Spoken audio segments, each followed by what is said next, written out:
All right, family, peace and power.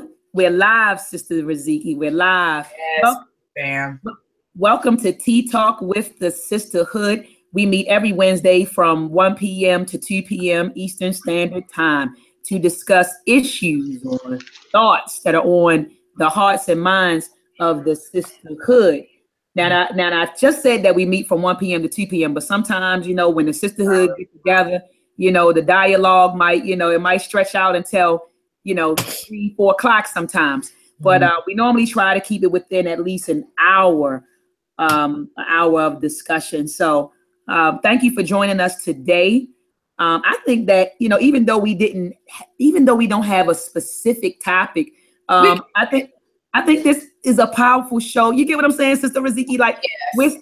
we're still kicking it, and we're kicking it with the sisterhood. And the sisters are doing a lot of great things in the community. That's why, we've had to cancel some shows, over the last couple of weeks. And, I want the family to know what the sisterhood has been up to, what's going on, what's on our minds, what do we have coming up soon. And so, I think it's going to be a powerful show, even though we don't have an actual topic. But before we get started, all of the sisters, please, one by one, just introduce yourselves and what you have going on to the viewers.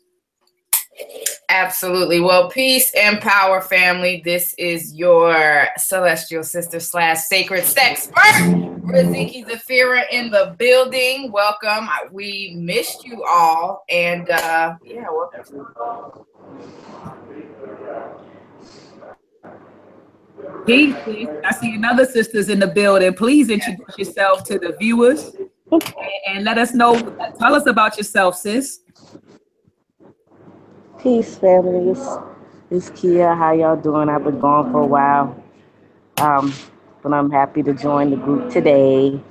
I'm the second half of Nature's Crown. I'm not sure if Riziki said that already. Yeah, thank you. But yes. Yeah, but that's about it. I'm on post right now, so I gotta talk quiet. All the soldiers are sitting right beside me, so.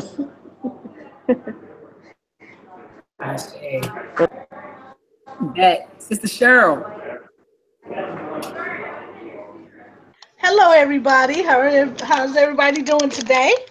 Wonderful.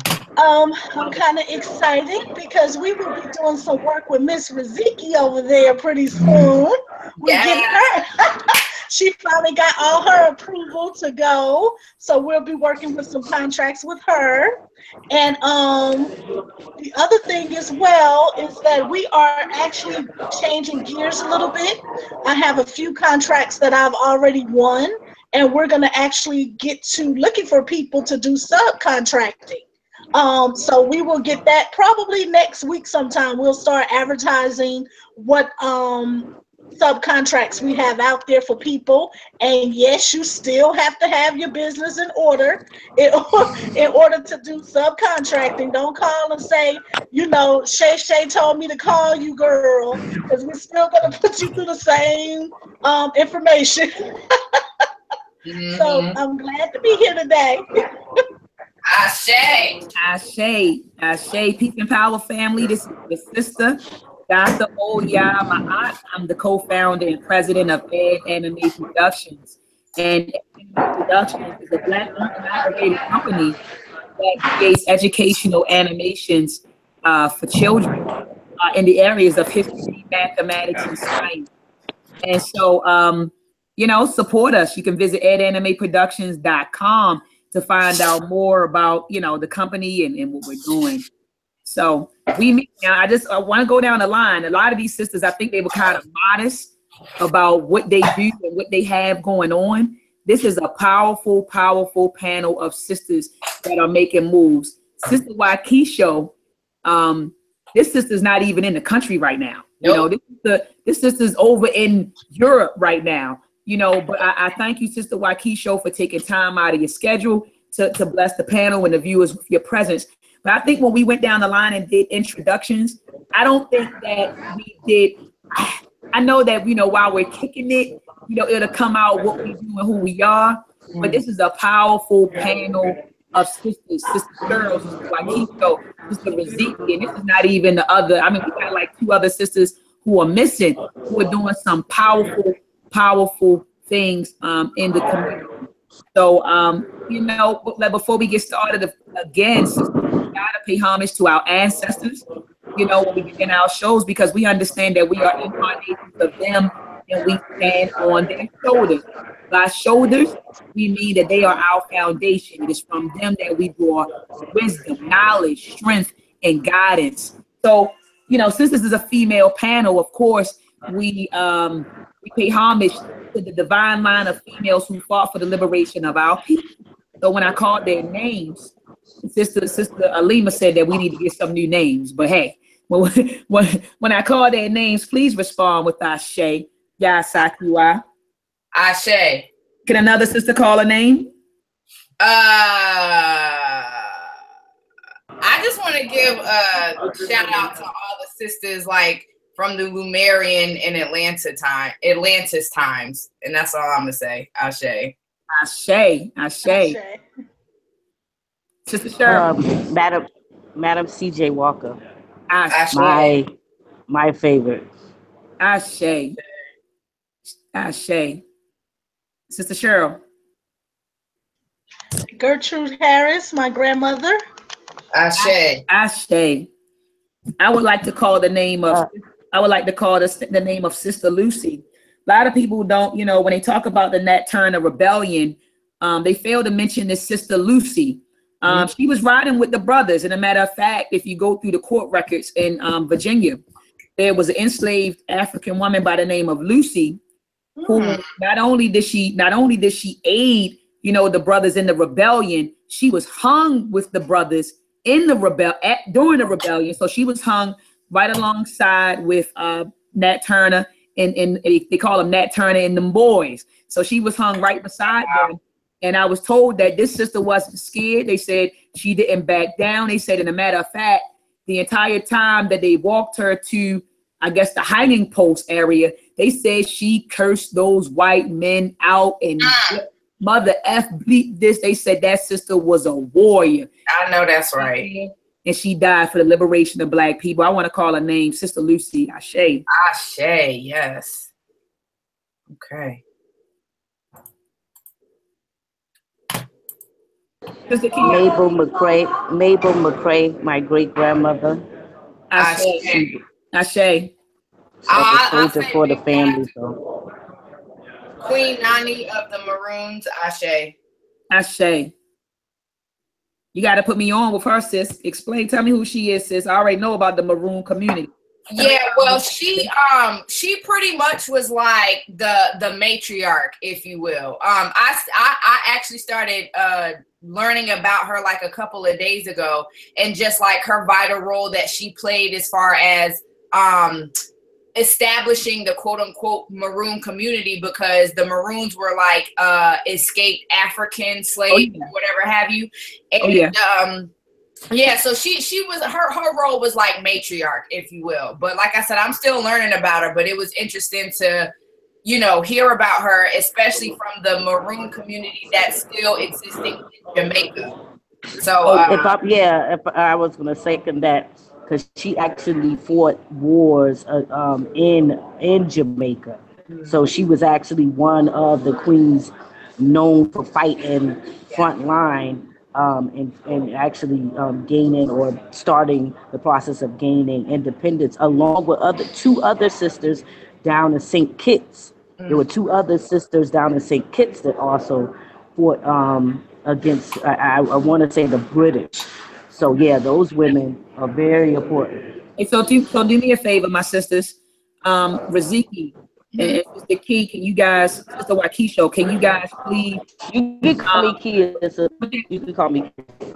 All right, Sister Kia. So can you guys put their names under our group chat? Because I would love to research more of these sisters that you guys are speaking of, because you know, we do normally rattle off, you know, the ones that are kind of, you know, known, but, you know, we got to bring out these sisters that people don't hear about, you know, these 3 sisters that you guys just mentioned.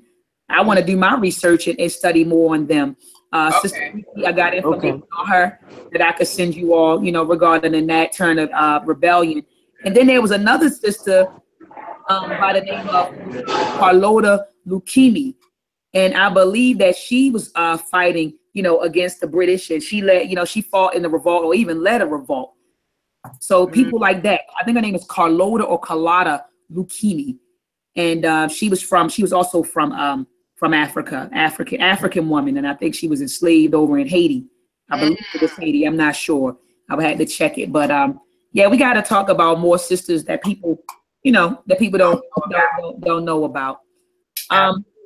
So Asheo, do any of the sisters want to mention a hot topic? Because I got a topic, man, that burnt me up this morning. If you guys want to start there. You start first, because you start first. What was your hot topic? Okay, well, you know, I was born and raised in Baltimore, and our baseball team, you know, is the Orioles.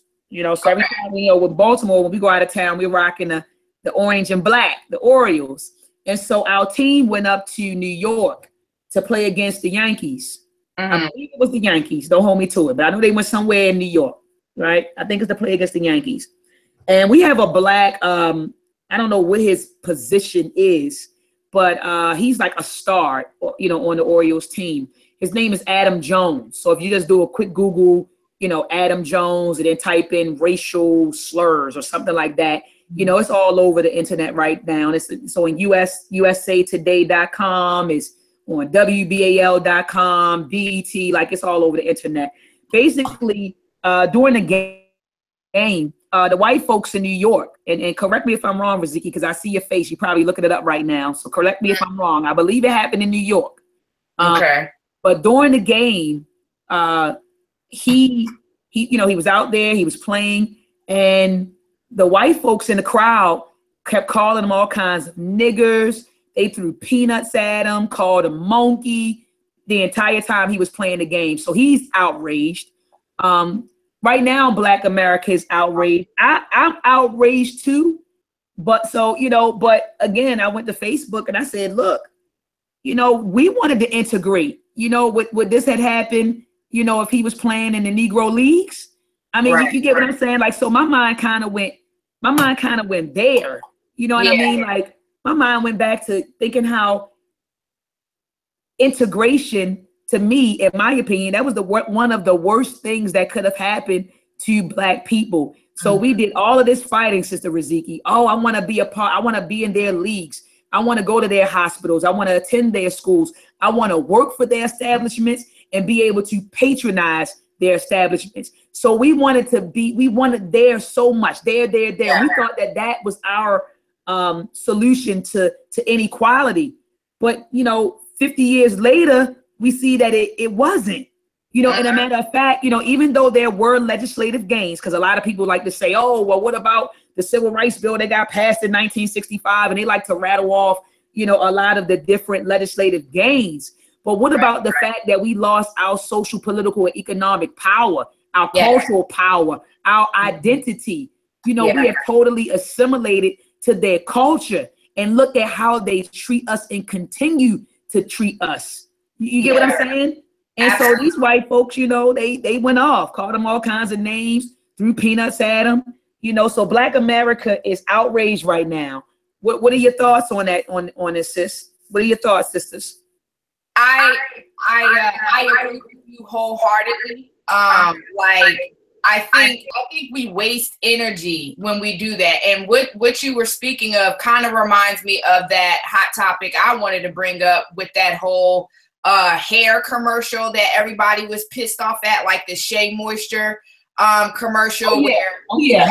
And I, like, someone was like, well, you know, I saw everybody on Facebook, you know, posting about it, and then somebody was like, well, Riziki, have you seen it? And that's when I posted my post, like, man, y'all irritating the hell out of me, because first off, y'all act like there's not a slew of Black business owners making our own Black hair care products. You act like there isn't a slew of Black women who are aspiring models. You act like there are not a slew of Black people or whatever who got camera equipment to record our own damn commercial. You act like we don't have $1.3 trillion in spending money to place these commercials on a channel. So like when you sit here and complain to me, you know, it goes in one ear and out the other, because this is telling me you don't have the knowledge of the power that you have to make that difference. And, you know, it was irritating. And even when, you know, you talked about integration, sis,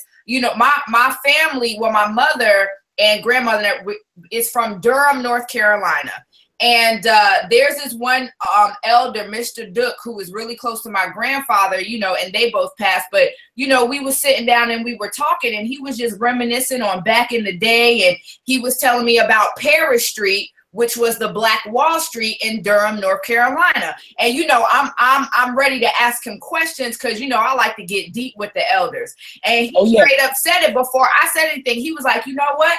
Integration was the worst thing that happened to Black people. And I was like, oh, Mr. Duke, tell me some more. And he was saying how, like you said, we had our own businesses, we had our own schools, we had our own way of living. But when we felt like us being different from white people was a bad thing, then we left everything that we had to try to merge, you know, with them, and it completely shattered our economic and political advantage. And so again, you know, I'm just done with the complaining. Like, if we all talking about we God or whatever religion you believe in, and it's up to God, you will call on whoever to, you know, like, come on.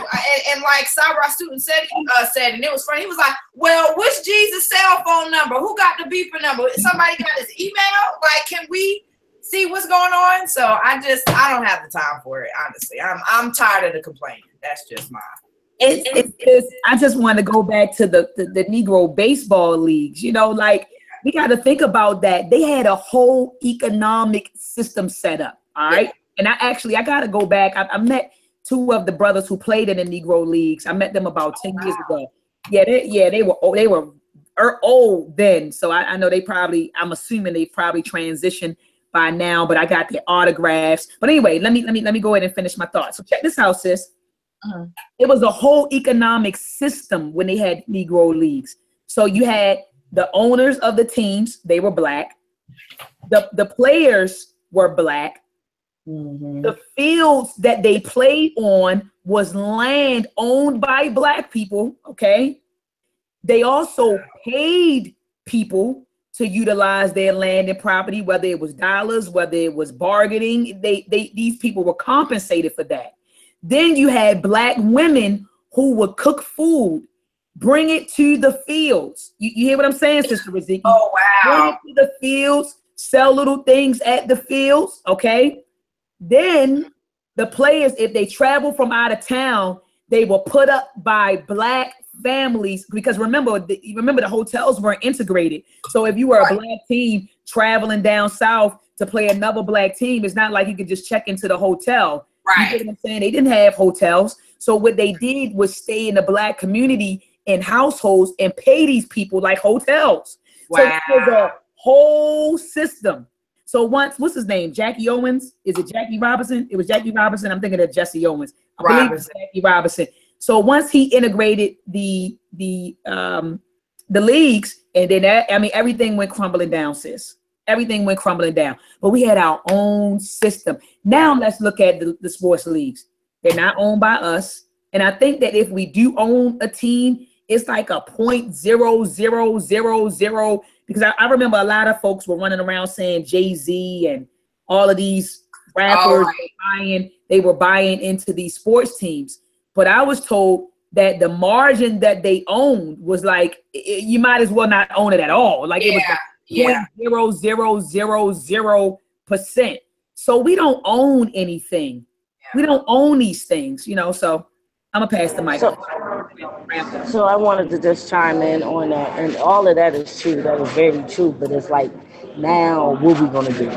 Like, we know that the worst thing that happened to us was immigration, right? So where do we pick up the baton from where, from our ancestors who thought they were doing the right thing and change the situation? One of the things that stood out to me, what you said about that situation, is that he was upset that they was calling him nigga. Well, that's one of my things that I took an oath about 5 years ago that I would never do, was to call another black person a nigga. To me, because of the history of that word. I don't care how people get with the whole semantics, whether it's the geese and it means king and all of that. Right. It don't mean that now. It has never meant it in the last 200 years when other people used it in a derogatory tone or a negative way. So you can't slice it no other way. So for us to perpetuate the same thing that we claim we hate other people to do is ignorance. It's insanity. It's actually insanity. So for us to complain, because at this point we're complaining, that we can change. When they did that to him, you know what his behind should have did? Boycott. Yeah. Stop playing. Yeah. Stop playing. Because we can't look to the past and say, oh, we did, which is true, and people need to know that. However, how do we change that situation? Stop speaking to each other that way. You know, if a white person came up to you and said, hey, nigga, you wouldn't like it. So why would you speak to somebody else that way? That's right. We can start with small things to change a huge situation. You know what I mean? So for me, that stood out. That was one of the things. And again, stop spending money with these people. That's right. Pick and choose what you're willing to deal with and what you're not willing to deal with. But we got to start somewhere. We have to commit to some kind of sacrifice. So in order to fix that, he needs to come up with a plan to see if he can get somebody to boycott. There should be a solution to every problem that we have. We'll run and cry and pray and sing and march, but you won't boycott. That was the smartest thing that came out of the movement, and it was also the smartest thing that they did during the early 1900s, during the Honorable Mose Garvey time. They also boycott and collectively got their money together. That's what they did to change things, to make things work for them. But if we're not willing to do that, I mean, really, what can we say? Well, you can be upset, but you look like a fool because you finna go spend the money with them. Yeah. So it is what it is at this point. We got to make a difference, man. Seriously, and that's my piece.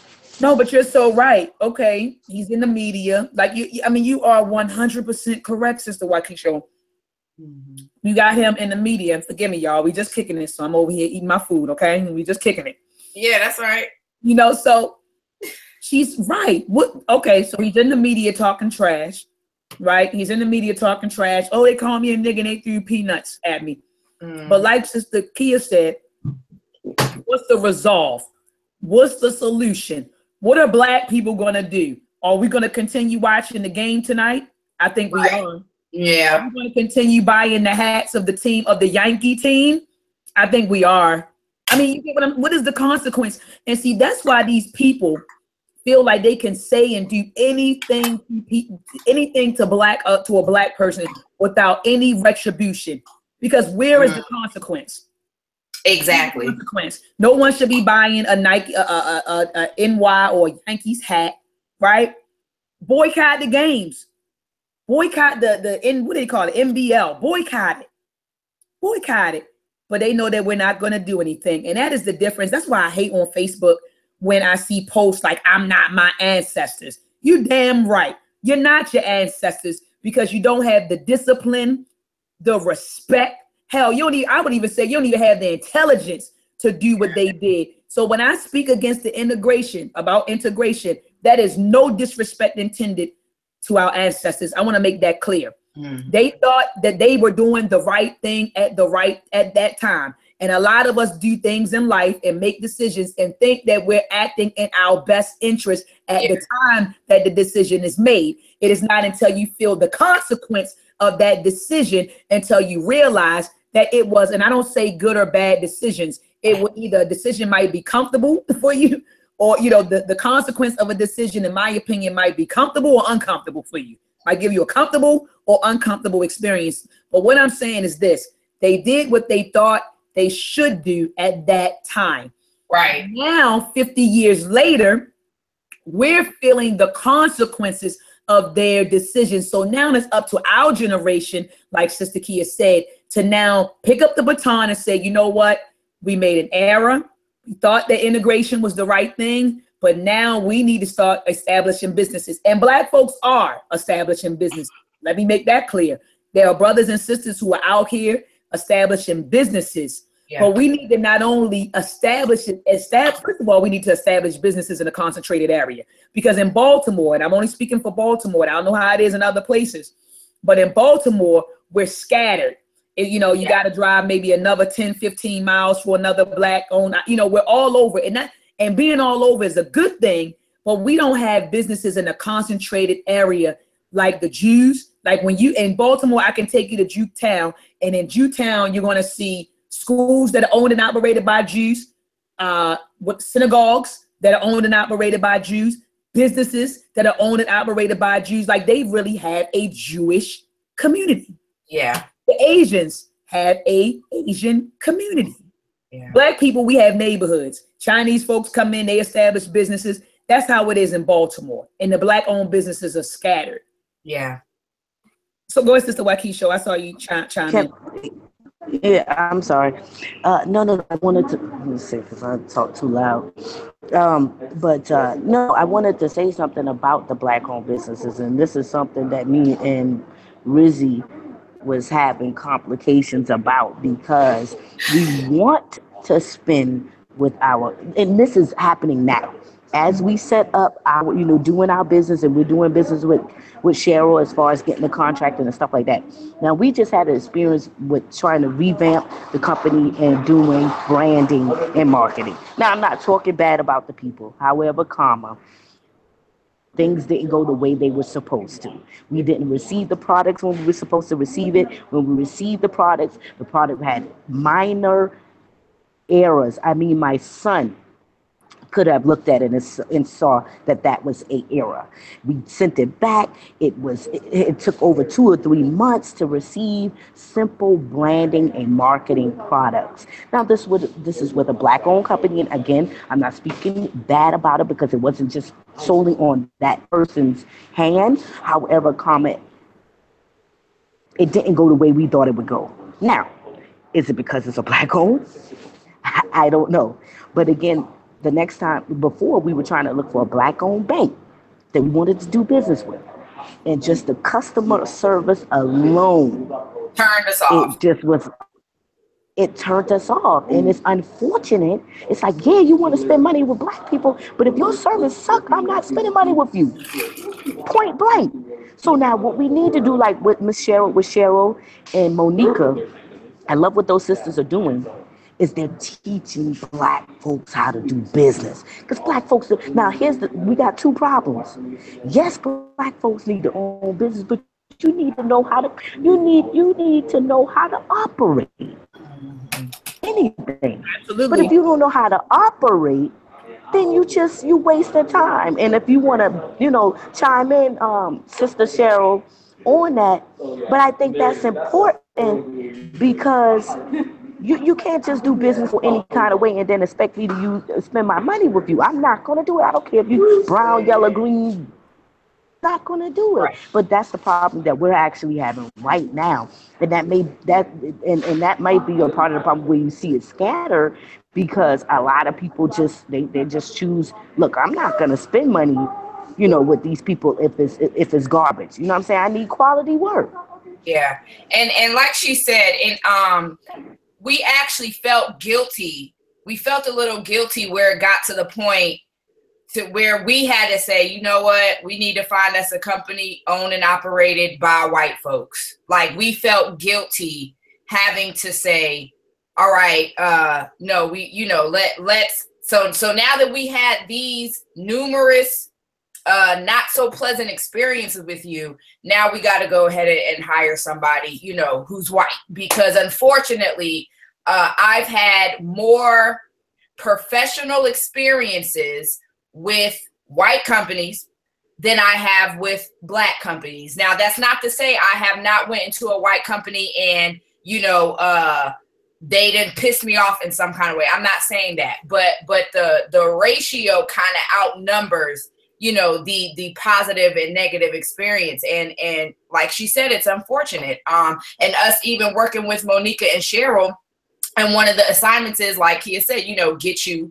a business bank account. Well, here in Atlanta, there was this whole movement of everybody take out your money from this bank, put it in this bank. You know, all the rappers came out and stuff like that. And I guess their customer service was good then, you know, when they had people, you know, coming in droves and the celebrities was there. But I don't know what happened to the customer service now. So, I mean, I also feel like we need to get retrained in ethics and like she said, procedure and strategy. I think because part of our culture, in a sense, has been lackadaisical when it comes to business. Now, labor is one thing, but business, we've been a little bit lackadaisical, and we don't understand business etiquette, right? That's just like, for instance, and not to put her out, but like, and this is what Kia did, but when I told her about it, you know, it stopped. So knowing what I do as a healer, you know, astrologer, whatever, she was like, yo,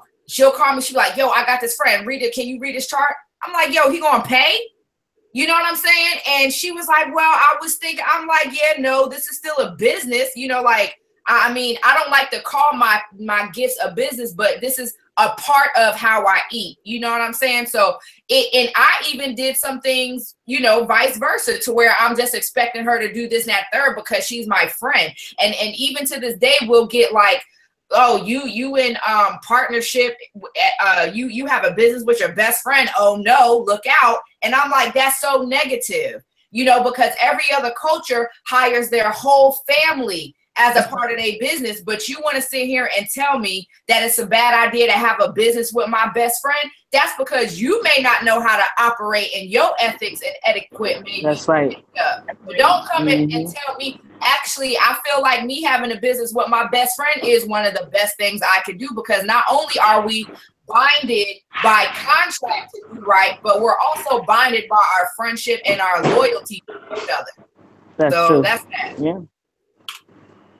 Yeah. I agree 100% with you. I just wanted to piggyback off of what both of you sisters said regarding establishing businesses, but not only just establishing these businesses, but teaching people how to run a business etiquette. You know, how do you talk to your customers? Hell, how do you talk to other business people? You know what I mean? So I think that that's very, very important. And we're doing that in Baltimore. I just want to take this time to show folks what's going on here in Baltimore. This is posted on my Facebook page, but I can put this in the description box of the show. But down here in Baltimore at the Raymond Haysbert Senior Center for Entrepreneurship, we're running a workshop during the month of May, every Monday from 5 to 7 p.m. And so I'm there with my team, and we're going over these different topics, you know, types of businesses, how to get your business registered, how do you create a business plan, how do you get customers or market, customer service, contracts, goal setting, and ethics. So we're doing this, and then we're also going to be going through, a lawyer's coming in to talk about like the 48 laws of power and stuff like that. So we're, you know, I think that what you sisters said is definitely on point, you know, that we need to not only teach them how to establish businesses, but teach them how to conduct these businesses. So this is the syllabus that I'm showing you guys. As you can see, it says Intro to Entrepreneurship Interactive Workshop. These are the hours. We're using a variety of references, but I want to go down here. Look at our workshop schedule. Okay, introductions, presentations, business terms, types of businesses, and then we're giving them a group assignment. So I'm not going to just stand there and lecture to them for an hour and a half. It's just like, okay, we're going to talk, and then we're going to do some group assessments, some group assignments. So look at this. I want to get to the stuff. Accounting, business etiquette, right? You know, that's important. You know, so I agree 100% with you. And then look at this. This is session 4. I'm going to have them present their business plan and critique them and give them an award. So we're going to pay like a Shark Tank sort of thing on the second on the fourth session. But anyway, I just wanted to show you guys, this syllabus, just to, piggyback off of what you guys were saying, that not only understanding how to start a business is important, but how to conduct yourself, your decorum. Some people don't have any damn coof, and so, not only should we teach you how to register or tact. Yeah. Or tact.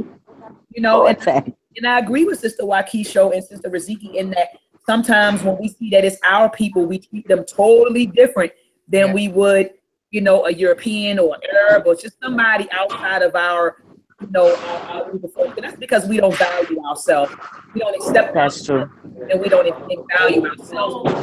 If you accept who you are and value who you are, that's going to transcend to I didn't mean to say transcend. Riziki, I'm over here gone right now. Go ahead, take the mic, Riziki. I know. Okay. No, but I agree wholeheartedly. But what I also would like to ask the panel, especially Kia, since you've been traveling all over, what has been your insights or perception from a worldview that hinders us here as a people, from progressing forward? I think we have a lot of ideologies, and I'll tell everybody who's listening, there are things that, from Kia traveling that she'll tell me, and I'm just like, wow, okay, I didn't think about it from that perspective. One example, I'm more interested in going to islands or countries in Africa than I am in Europe, because I'm like, man, now all that white stuff looks boring. You know what I'm saying? Like, I'm not interested in going to certain parts of Europe just because, European culture is boring to me. But then Kia's like, well, wait, because we everywhere. And this is what I've seen when I was in Greece, when I was in So Kia, I would like for you to tell the panel and everybody listening, like, from your worldview and all the places you've been, like, what are some major misconceptions that we have over here that's hindering us from progressing, like you're seeing these people do all over the country? Go ahead. So I'm glad you did that, because I know that was one of the things I wanted to talk about, just really specifying how important it is to travel. Because you can put your own two eyes on what you've learned in a book, or what you've seen in a documentary, or what you've discussed with someone, or whatever the case may be. The experience is most important, right? So what I've learned over the course of time, most recently me being in Europe a lot. I just left from Estonia, which is northern Europe, close to Russia. I don't know if the sisters remember, earlier on when we first started, I was in Estonia, so I was close to Europe. Now, that is one of the places that I wouldn't typically say, hey, that's where I'm going to visit. But it's crazy because I learned so much about the country. One, being that it's 85% atheist, right? I didn't know that about the country, and I found that very interesting because although I don't use labels, I agree at least 90% of atheists' point of views and the way they think. So I thought that was very interesting. And the second thing that was very interesting about this country is that they have been oppressed by 4 different countries over the course of 400 years. Now, they've only been independent for 25 years. If you look up Estonia, you can research this, but they've only been independent 25 years. If you were to go to Estonia right now, you would have thought this country has been independent at least 100 to 200 years, because how forward thinking they are. And I asked one of the Estonian people why they were atheists, right? Because I'm like, dang, people that have been oppressed by another people, most of the times, normally you see people are very religious, right? The man looked at me to my face and he said, why would we believe in God when we picked ourselves up out of the ground? He said, why would we believe in God when we picked ourselves up out of the ground? He said, look around. What do you see? The highest ratio of people living in Estonia right now are elderly people and children. When I say elderly, these people are like 85 years old, healthy. This is in Europe. We don't know this because we have this misconception that all European people are the same and they're structured the same and their bodies tear down. You know, all these other ideologies that we have because we read in the book or what we see in America, and it's just simply not that true. The third thing that happened is that my coworker was with me and American, and we went into a restaurant, and he looked the Estonian dude. I think this guy was Russian. Looked at the white guy and said, "We do not serve Anglo-Saxons." Looked at me and said, "We will serve you." But he looked at the white dude and said, "We don't serve Anglo-Saxons." True story. Wait. Okay, I forgot to share. I forgot to share that with you. I'm sorry, I didn't mean to cut you off, Ziki, but I believe that 100% because we have to understand that white is just a class. I mean, come on, Ziki, you taught me this, sis. I mean, no. I know that, but what, and that's why I was like, I need clarity because Estonians and Russian, right, are considered European.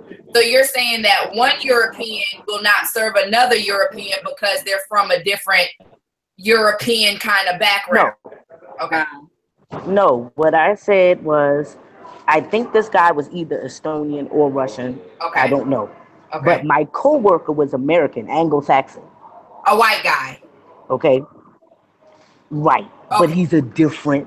When they say Anglo-Saxon, that's a whole different kind of European. Well, that's what I'm saying. You see what I'm saying? Okay, so that's what I'm saying. Right. So they have. So yeah. So, wow. Right. And so like what she said, like so but that's the thing you learn is that remember yesterday I was talking to you and I said all of this is just it's a human experience because you can go anywhere in the world and the same issues that you having, you see it somewhere else. Your issues are not isolated. These are literally human experiences. So what I've learned over the course of time, especially being in Europe and especially being in this part of Europe now, right now, I'm in Kosovo. And this Saturday, I'm going to go to the capital city of Pristina, Kosovo. But I actually work in Bulgaria. So it's about 8 hour difference drive. But this is considered the Balkans. Where I was at before, it was the Baltics, right? Baltic share, Latvia, Lithuania. And I've been to all these places, Latvia, Lithuania, and Estonia. And then now I'm in the Balkans. So you have Bulgaria, you have Albania, you have Kosovo, you have the one, Albania, and Romania. Right now, when I got here, I had no idea how these people look, right? But it's Europe, right? But this is Southeast Europe, close to Greece. I was in Greece 2 weeks ago. Close to Greece, very close to Turkey. Turkey actually occupied the Balkans for 400 years.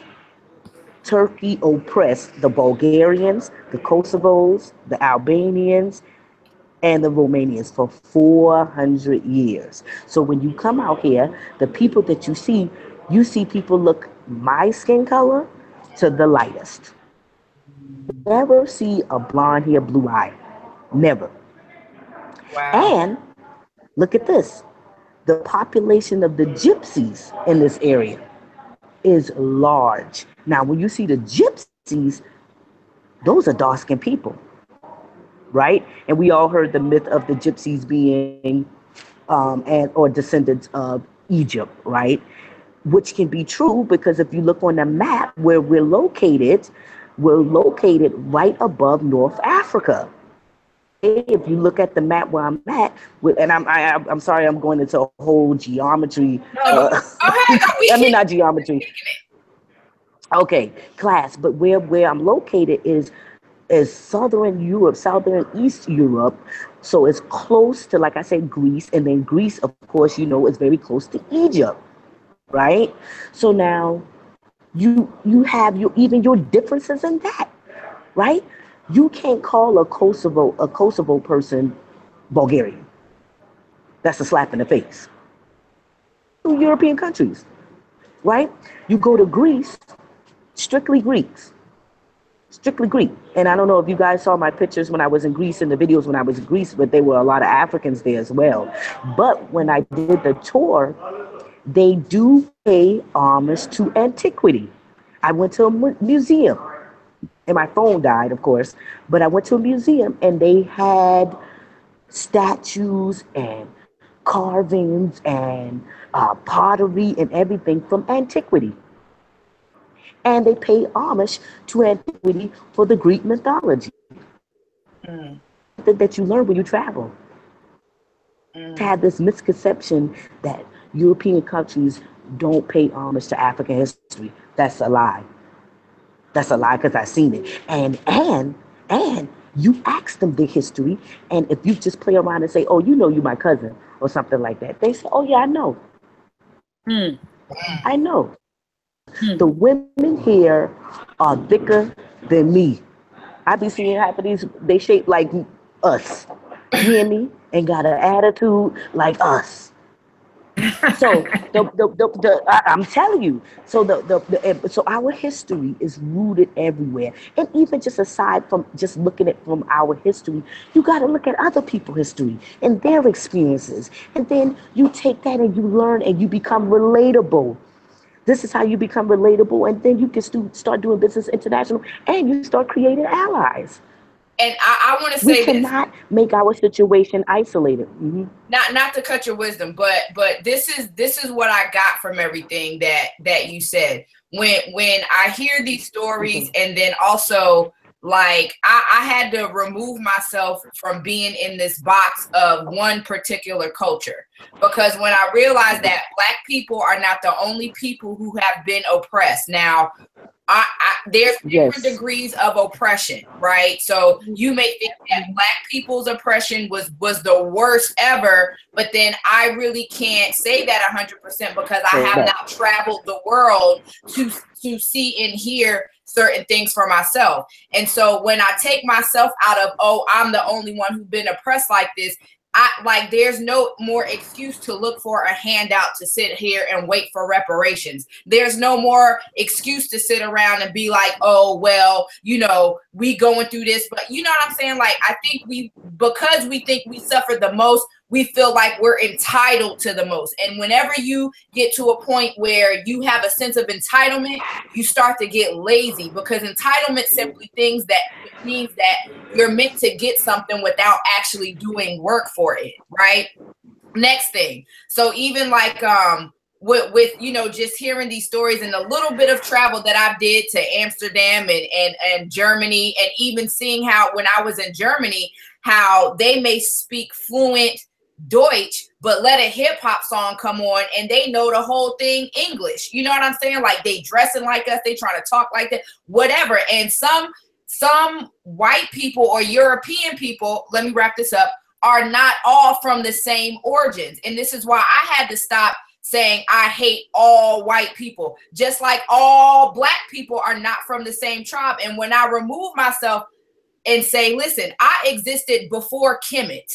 Okay, I existed in Lemuria and Atlantis before the concept of I'm this color or I gotta worship this kind of God because of, you know, humanity falling. That puts me in a whole other perspective. So I can work with any and everybody. Now, who I sow my seeds to, you know, that's a different aspect. But I can't sit here and let these ideologies of, you know, I'm Black and I'm the only one, you know, or we're the only people who've experienced this, so I'm entitled and I'm just going to walk around angry and shit all the time. That's like, it's 2017 and we got to evolve beyond that. Go ahead, sis, or whoever. Oh, no, I'm sorry. Go ahead, sis. I'm sorry. I just wanted to chime in just to say that, you know, I agree with what you were saying. Both of you were talking about traveling. And it wasn't until my trip to Germany that I realized everyone does not live. Now, granted, have I been to the Caribbean? Of course, everybody's gone to the Caribbean. That's going right down the street. I'm talking about getting a passport and going across the ocean and experiencing a totally different, culture. Because even when you go to the Caribbean, and I've been to Trinidad, I've been to Tobago, I've been to Aruba, I've been, of course, to the Bahamas, Virgin Islands, St. Thomas, like I've been there. And we tried to preserve our culture down there for the most part, but it's still very Americanized. You get what I'm saying? So even when you're in Trinidad and Tobago, yes, the brothers and sisters look like us. No, you don't see McDonald's on every corner, but they're still, Americanized, in my opinion. Yeah. It wasn't until I got on a plane. This was in 2003. I had to go on my annual training for the military. At the time, my MOS was 73 Charlie. I was a finance specialist, but I heard since then they've changed the MOS. But I was 73 Charlie. Yeah, 42. It's 42 Charlie. I think it changed to 40 schools because I was in the 42 series too as a human resource. Oh, because I know they changed it now. But I was 72 Charlie, finance specialist, and we had to go do our AT. I was a reservist, so every year I had to go away for training every for 2 weeks.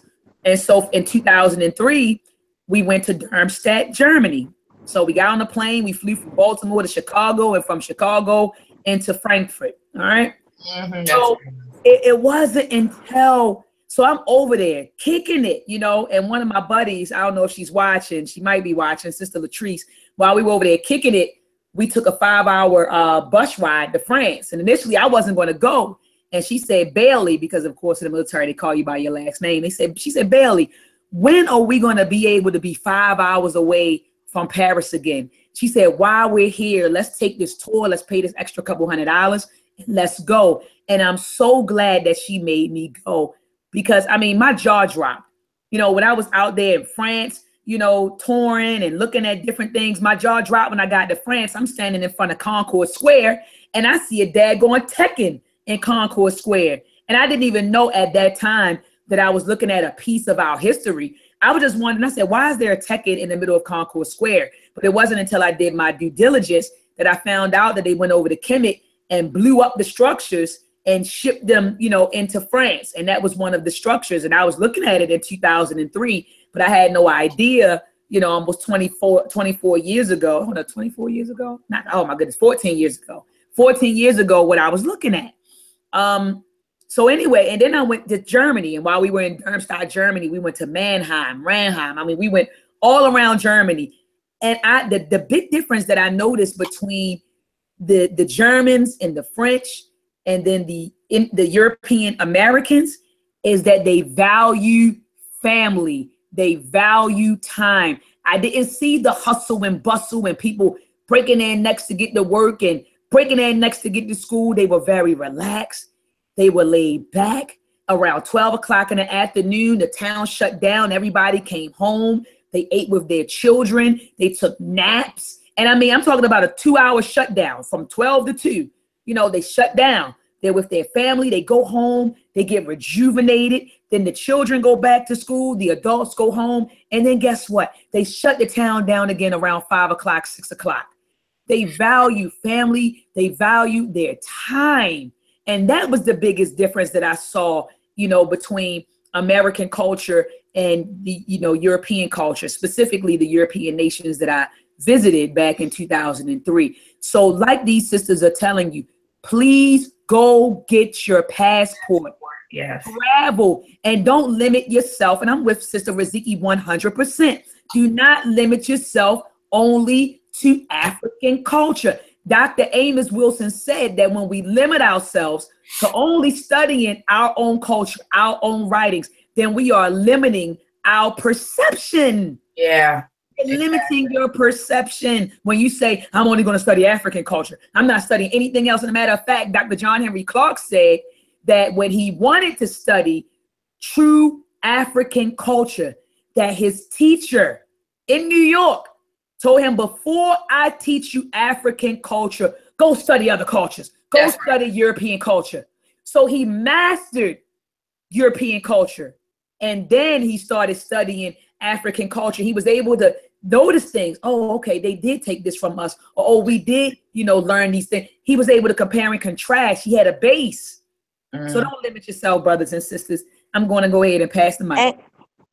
And I want to say this, is that although we may have started certain things, we also have to pay homage to those who took what we started and Expanded made it. it and expanded and made it better.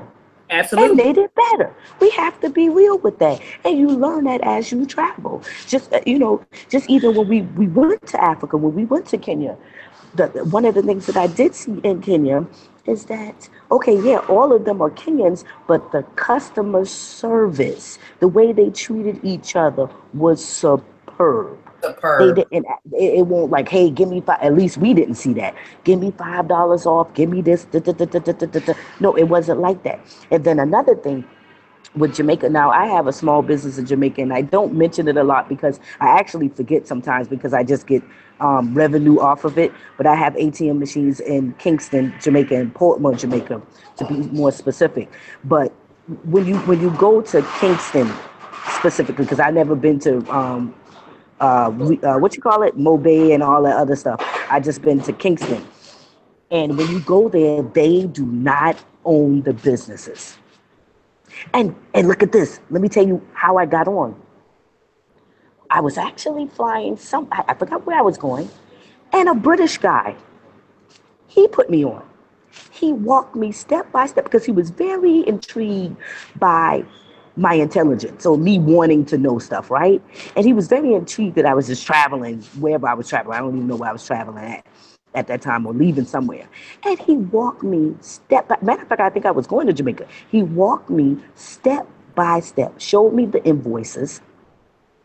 This is in the airport. Showed me the invoices, and he said, I will walk you through it. After he did it, never spoke to the man a day in my life. Actually, I got a friend who looked out for me down there who got deported and blah, blah, blah, blah, blah. Anyway, who I work with. Another instances, I was in Ethiopia and on the way to Mombasa, or either leaving Mombasa, but I was in Ethiopia, in the airport, and I met an Indian guy. And because I've worked with Indians for about 3 years in Afghanistan, I know a little Hindi. And I told you about this one, right, Rizzy? And Yeah. I don't, we, he said something, and I said shukriya, which is thank you in Hindi, right? Which is very close to Arabic, shukran, right? But anyway, he was very surprised when I said it. He said, you know Hindi? And I said, I know a little bit. And then he did something else, and I said another word in Hindi, and he was like, I'm going to buy you something to eat. I'm going to buy you something to eat. Come on. So we went to the restaurant in the airport, and we started talking, and I was telling him where I was coming from or going to, whatever, Mombasa, and I was doing business. We trying to do business in Mombasa, me and my best friend, whatever. And he said, what? And I think at that time I was like 28 or something like that. And he's like, what? Are you serious? I was like, yeah. And he said, let me show you something. Same situation, no lie. Pulled out the invoices, showed me everything. I said, we're trying to do export and importing into Kenya, into Mombasa. He said, I tell you what, you email me and I'm going to have you come to Dubai and but long story short, I met somebody that was willing to do business with me in a freaking airport because I was open-minded, free to expanding, free to build allies with other people and just speak. And because you knew part of their culture.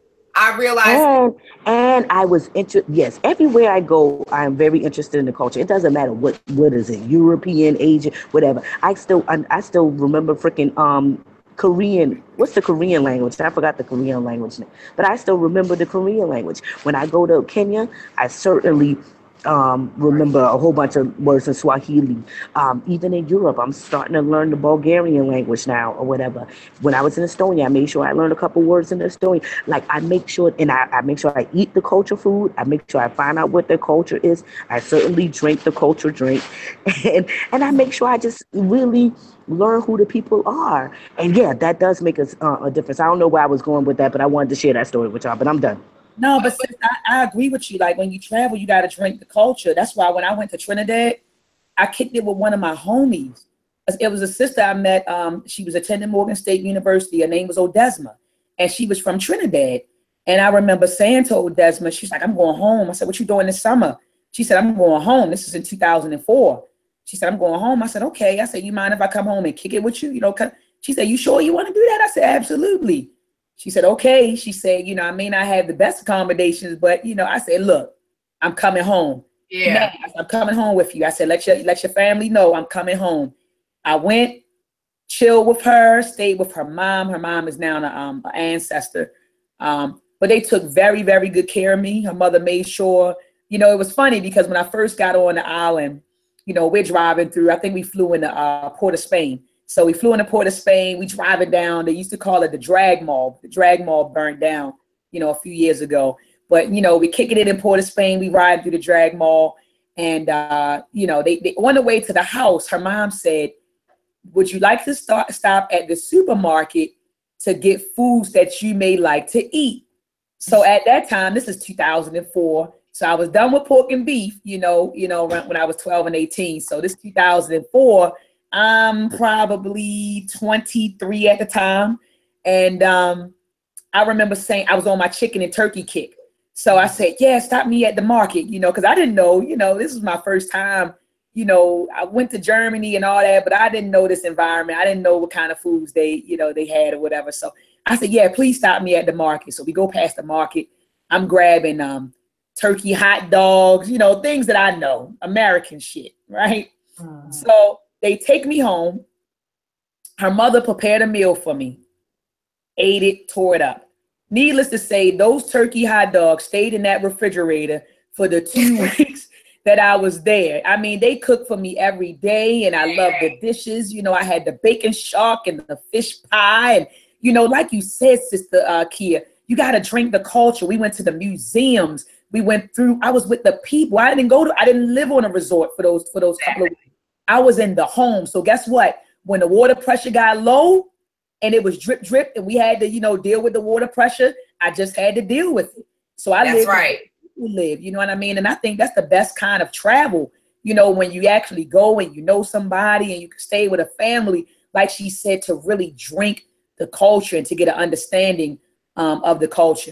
And that was one of my best experiences, Sister Kia, going over somewhere and kicking it with the people, not on a resort, you know, not in a hotel, not sightseeing and getting back on your cruise ship. I'm saying, and like she said, drink the culture and do not limit yourself. Don't limit yourself. I want to start I'm sorry, Riziki, if you was trying, I'm gonna say this because I want to I was thinking about starting a travel group for real. The latter part of this year and maybe the beginning of next year. But I did post on my Facebook the other day, but I do want to go to Cambodia and Vietnam the end of this year, maybe for New Year's Eve. I was thinking about going to both those places. I think I'm gonna go to Spain the end of this month, and that's another place where we got a whole bunch of history. So I'm gonna post pictures when I go to Spain this month. And I went Macedonia too. When we went to Macedonia, bunch of history, our history too. But if anybody who's watching want to join me to go to Cambodia or Vietnam, check me out on Kia Waukesho Simmons on my Facebook. Kia Waukesho Simmons, inbox me or let me know if y'all want to go. But I want to do that trip. And if the sisters want to go ahead and join in, y'all welcome to go. I'm going to Spain the end of this month, and I'm doing Haiti in August. Between what is that? What's the date? You remember, Rizzy? August the 27th through the no. Or the 24th. No, we leaving the 30th. We leaving the 30th. We leaving the 30th. Oh yeah, that's right. To the 4th. The 27th we're gonna be in Charlotte partying for my birthday for my 35th. But anyway, but 30 from the 30th to the 5th we're going to Port-au-Prince. We're going to Port-au-Prince, Haiti, and we're going to Labadie, which is the west coast of Haiti. Beautiful blue seas. I mean, like Dominican Republic. So we're doing that in August, and then the latter part of this year, I'm going to try to do Cambodia and Vietnam.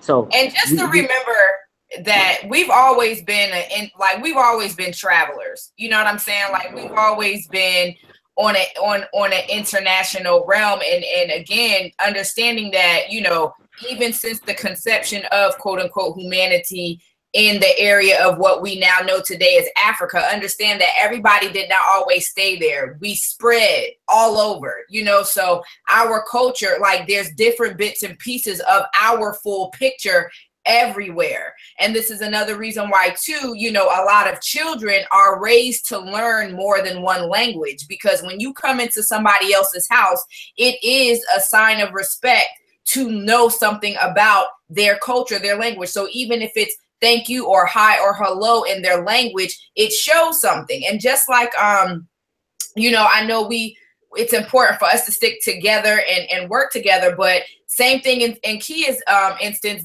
both times when I was on my way to Kenya, it was first an Indian man showing me things about business, and then a man from Germany showing. And I think that's when I showed y'all how him and his friend came up with the fire extinguisher to be implanted in the cars, because when they crash on the Autobahn in Germany, there's no way for the ambulance to get on there. So again, I just feel like, you know, we have to stop limiting ourselves. And, you know, I can't sit here and act like, again, I can't work with any white person, because there have been white people who have showed me things Black people would not. And I also understand, again, not all white people come from the same tribe. They're not all poisoned with, if you will, with hate and malice, and you know what I'm saying? So and when I say white, I'm talking of the European culture. I don't care if it's, you know, Amsterdam or Bulgaria or whatever. And I just want us to realize we have, like, that this is what's limiting ourselves. We have been trying for the last, I don't know how many years, to only work within our own culture to uplift ourselves, you know, and let's be real. How are these results? How are the results? And so again, I can't keep putting myself in the same circle if it's not working. I have to expand it. You know what I mean? So I still love my people. I still love my culture, but I'm also realistic that some of our shit stinks. Okay. And I don't have the time to wait for us to get it all together. Then that's hindering my progress. So that's true. That's a fact. Yeah, I can't do it. That's a fact though, Riziki, because, you know, a lot of people, you know, one of the criticisms that I came under was, why does Dr. Ma'a have a European little girl in the Meltrek cartoon? Because Dr. Ma'a is not, first of all, let me take my time with this one, sisters. Go ahead, take your time, girl. Take your time, sis. So first of all, you go in the dogmatic thing, because this gonna go into people being overly dogmatic. Right. Yeah. Down in my no. So the reason why I did that, it was first of all, Meltrek was created for everyone. You know, now, even though my target audience is our children are my primary, I mean, they are my first concern. They are my highest of highest priorities. Rightfully so. However, Meltrek is an educational animation series for all children. So even though the content is African centered, it's still for all children, so that other children can learn who we really are, not who someone is telling them what and who we are. That we're telling the story of who we are to other cultures, instead of the dominant culture telling our story for us. Right. So that's the first thing. And second thing is, diversity allows you to move in different circles. Mm-hmm. So, you know, if you have an all Black cast, now when I talk about it, when I'm marketing Meltrek, I'm out marketing it to everyone. So I'm in school. That's right. You know, and when you go into schools, a lot of schools, whether it's a predominantly, like Baltimore is a predominantly, I don't even want to say it's predominantly Black anymore, just like DC, and, you know, because of gentrification, a lot of white folks move right back into the city of Baltimore. But, you know, you go to these Baltimore City public schools and you don't have just Black students in these schools. You have Asians now. Now they are the lowest percent. They are the lower percentages. But you have Asians, you have Hispanics, and you do have poor whites in these schools. And yes, Dr. Maya is going to say this. I believe that when a child is watching an animation series, that they should be represented in that series. And you know what I noticed? That when and even when I took Meltrek to this other school in DC, Dorothy Heights Elementary School, that school was predominantly Hispanic. All right. And I didn't have a Hispanic child in the cartoon, and I felt kind of bad. But that school was predominantly Asian and Hispanic. But the Asian kids love Meltrek. You know, the kids, they love it. They gravitate to it. They see themselves in the video. So I think that seeing yourself represented in the video will also facilitate you in digesting the information, being receptible to, the receiving information. You know, so anyway, I don't believe in limiting myself. Yes, I do have a diverse cast in Meltrek, and I will continue to have a diverse cast in Meltrek until I see fit as you should, and to have an all-black cast. If I feel like having an all-black cast, I will. But right now, I have a diverse cast. I have children from all different walks of life represented in that cast. But my content, I want to say this, my content is all African-centered. Yes. It's all yes. You know, and but just I'm not limiting myself. Yeah, that's right. And sis, by the way, speaking of Meltrek, and this is kind of like transitioning. What's up, sis Monica? Hey, I had a very eventful. I was saying, I had a very okay. Yeah, I had a very eventful weekend this past weekend. Where on Saturday evening I was teaching sacred sexuality to adults, and then Sunday I was teaching children about astronomy/astrology.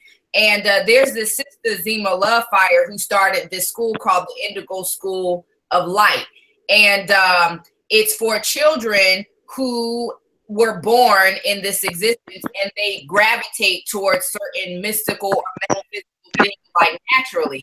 And so there were 33 girls, and these are all Black girls. There were 33 girls in the class, and before this day, I haven't met any of them. So as I'm pulling their charts and I'm noticing certain things, and I'm making stars by these little children because I'm like, wow, they have a stellium here, whatever.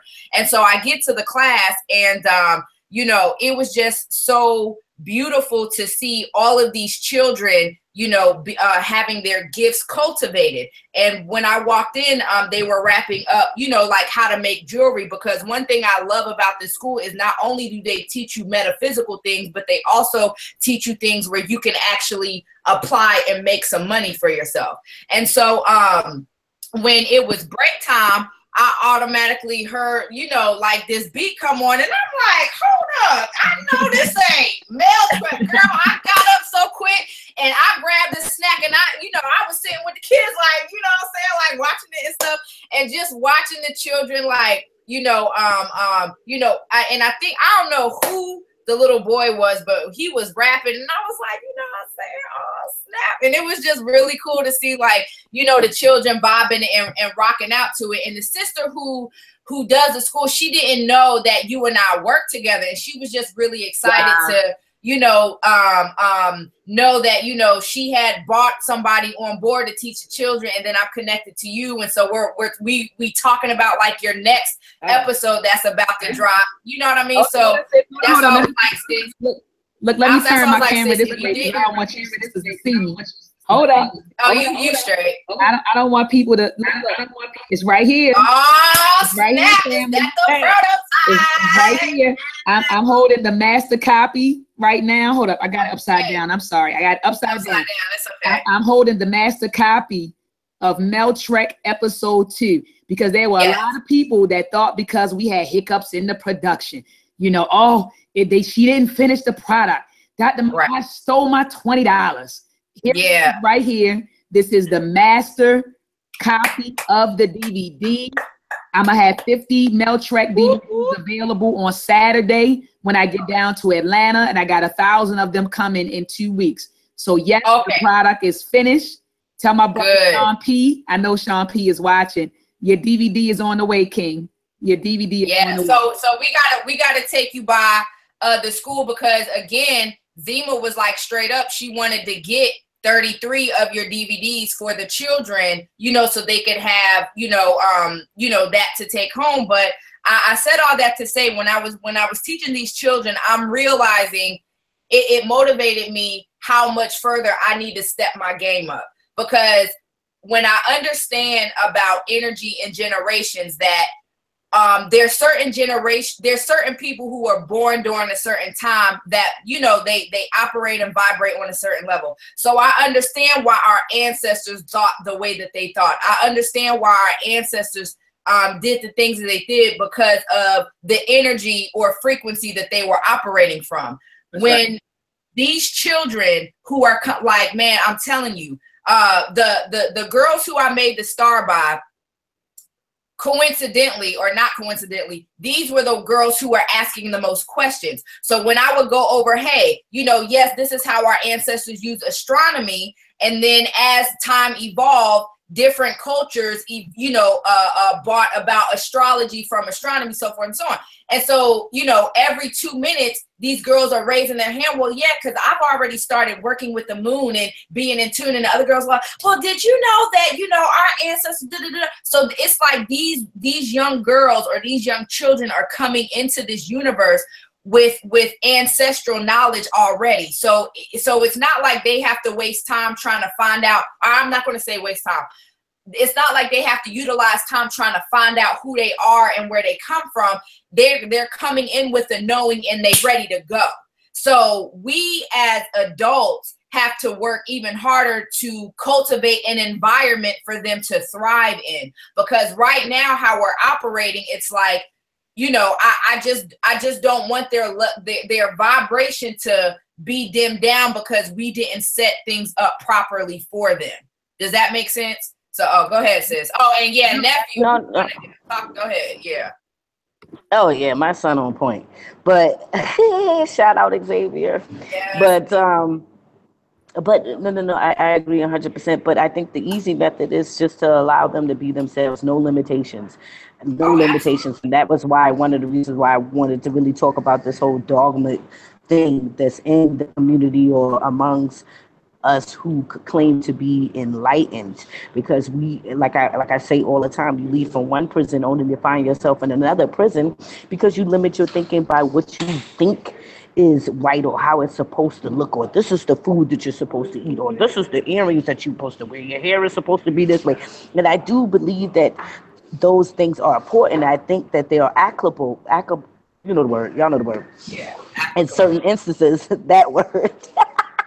But we have to start recreating some of the situations. Yes, we can take from our ancestors. Yes, we can look to them and say, hey, this is how we did it, and we can make it fundamental or practical in our life. But then we also can start recreating it so that you can use it in the here and now. Like we were talking about last week about us, maybe the way our ancestors used to eat or something like that. Your body is not even made up the same way that it used to be, 3,000 years ago, whatever the case may be. So we have to be realistic about where we're at in the times that we're in.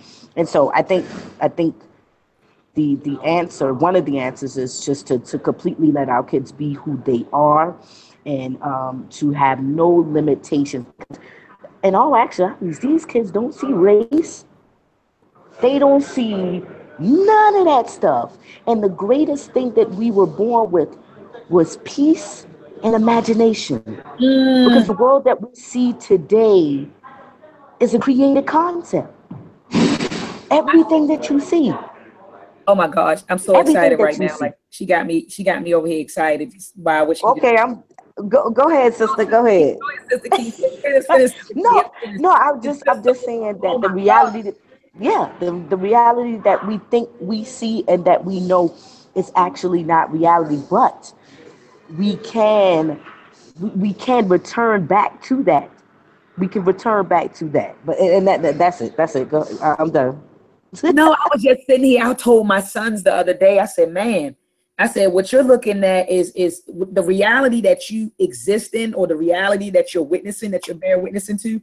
This is a reality that was created out of someone else's consciousness. Mm-hmm. You know, so when she just said that, I'm like, we said the exact same thing. Like, you know, when I'm looking at this whole system and how you know, we're maneuvering, how we were born into the system, you know, how we're maneuvering in this system. This system was created out of the consciousness. So that means out of the mind of another group of other people. Period. And even that's right. And even I can go personal and not even just say the system. I can talk about a personal experience. My family's from Sumter County, South Carolina, right? Okay, Charleston in the building. Hey, so look, right? So my grandmother decided, she dropped out of school when she was in the 6th grade. She worked on the tobacco farms. Around the age of 18, she wanted better. So she was like, I'm gonna go north. So they all started going north, and they end up settling a lot. Some people settled in DC. Some people kept going, to Baltimore. Some people kept going all the way to New York. Now, my grandmother at that time, she had 2 children. She had my uncle and my mom, and they were born in Sumter County, South Carolina. The other 5 children, all of them had the same dad, but they were born when they got to Baltimore. Now you say, well, Dr. Maya, why did you tell me this? Okay. Had my grandmother had not decided to go to Baltimore, you may not be looking at Dr. Ma'at right now. I might be somebody else, but she made that decision to go to Baltimore, and then she came back. She got my mother and my uncle, brought them to Baltimore. My mother grew up. She met my dad. You get what I'm saying? So I'm just showing how consequences of other people's decisions, or the outcome of other people's decisions affects your life. So then my aunt and uncles, they were all by the same dad. So what if my grandmother said, you know what, I'm not going to Baltimore, I'm gonna stay in Sumter County, South Carolina. Then my aunties and uncles who marry people in Baltimore and they produce my cousins, we may not all even be, I'm pretty sure that it would have linked up eventually. But what I'm saying is different genes, different settings, and all of that.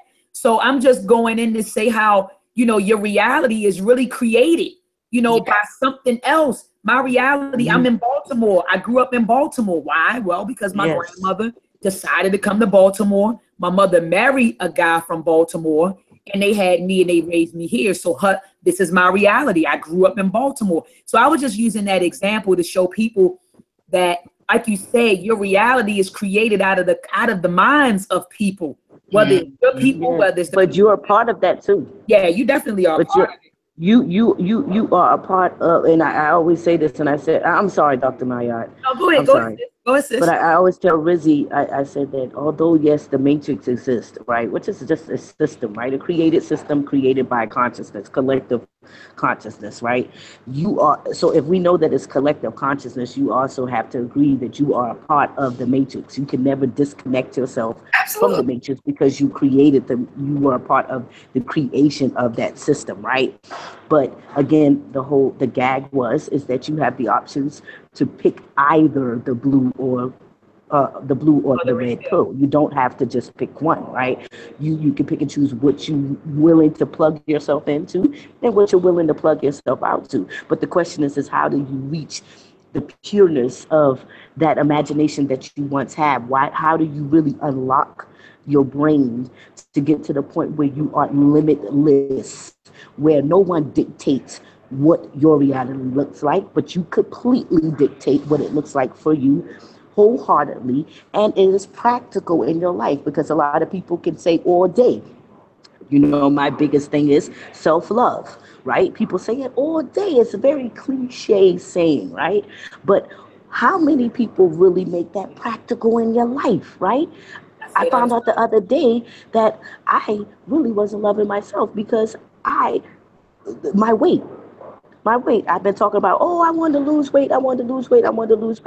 But what are you doing to make that change? Do you really love yourself enough to make that change, to make that practical in your life? So you take control. And what I try to do is master myself in certain instances, right? Like this week, I was completely okay with not having internet access, right? So I'll go to the room and I'm without internet. So I'm not on Facebook. I'm not on anything. I'm totally without internet. And you know what book I chose to read? I chose to read the Bible this week.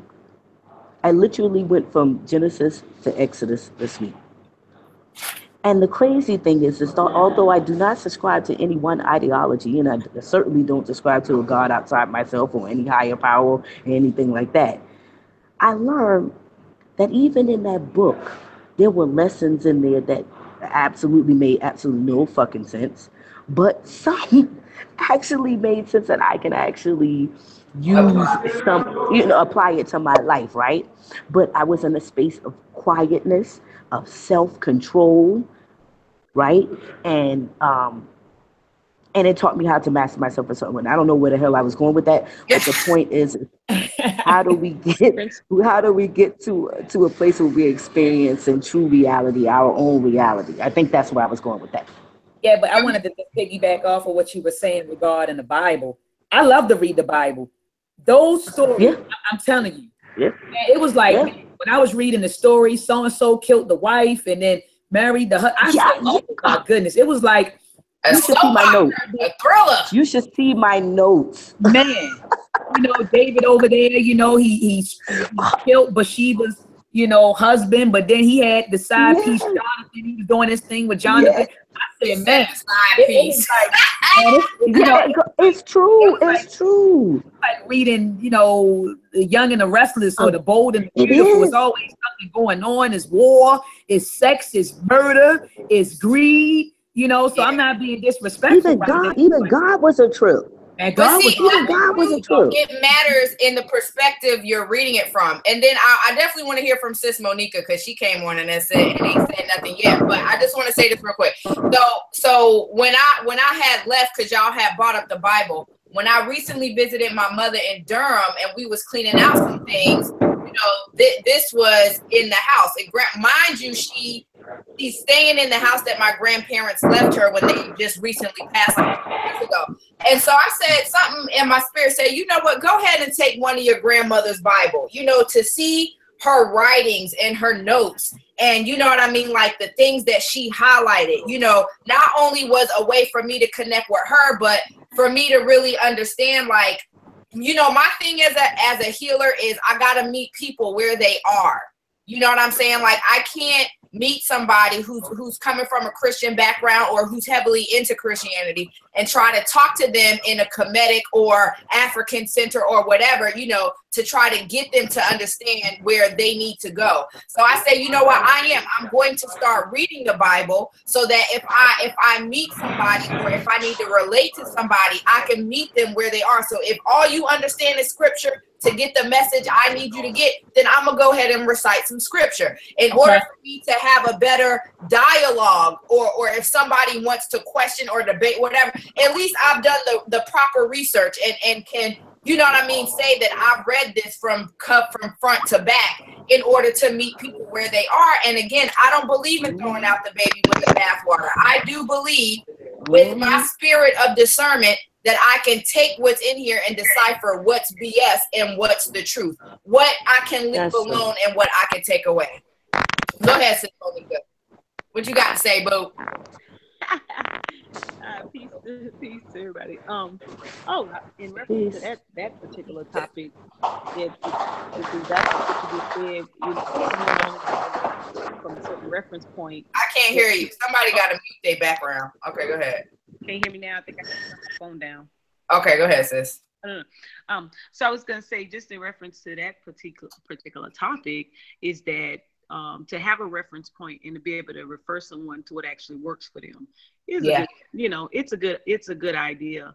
And then based off of some of the other things that were said, I think Kia was speaking on in reference to just knowing you and getting to that place. I think we get in a lot of people, including myself at some point, get influenced by external people that wants us to do what they want us to do. And we call it power and control, or power and authority.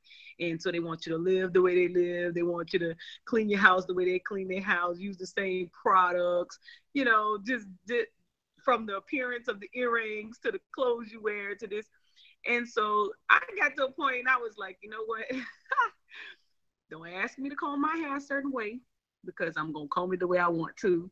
Don't come to my house telling me I need to use Fabulosis because I might want to use Pine Sol today, okay? Go find old incense to burn. Don't ask, because it's just too much. It's too much stress. It's too much stress. So I find that the older I get, the more stress I get. And I know that the more stress you get, the more unhealthy you become. And so I just had to, you know, I let people talk. I let people talk, and then I go find some space. And whatever I pick up to hear that is, you know, meditation and relaxation. I had a friend this past weekend that got overwhelmed with anxiety because another friend who always seems to think that they're doing the right thing, always stressing other people out, but nobody wants to say nothing to them. Because they don't want to hurt their feelings or cause them to withdraw. And so I told her, I said, you know, become unemotionally attached to people. You got to see people, let people do what they want to do, but then when it comes concerning your life and you feel like you're about to get at the edge, act like you're listening, but just don't. If you don't have the fortitude or the professionalism to tell someone that, hey, listen, you stressing me out, you know, that's too much for me. I can't do that. I can't do what you want me to do. I can't dress the way you want me to dress. I can't raise my kids the way you want me to raise my kids. I can only do what I see that I can handle at this time. And if you don't do that, if you don't learn to either fake it till you make it, then you will stay at the hospital with anxiety and relying on medicines to get you through. And so I felt really, really bad because, you know, I had to reach out and I had to tell her, I say, listen, I know people say Mo ignores you. She's selfish. She do her own thing. No, Mo has to take care of her health.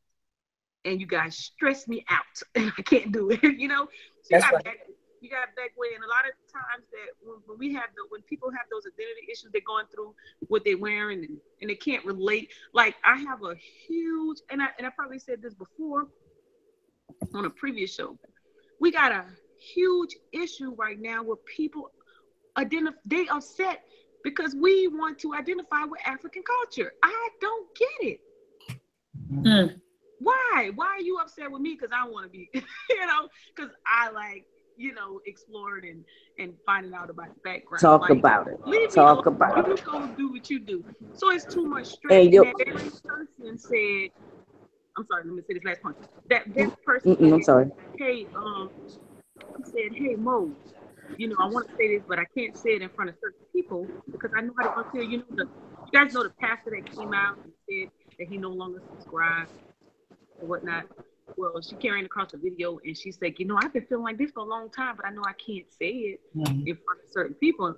And so I told her, you know, learn to focus on food, clothing, and shelter, and how to take care of you and your family. And if you're thinking in terms of ministry, think in terms of how can you help someone, and don't get caught up in a box of control. Right.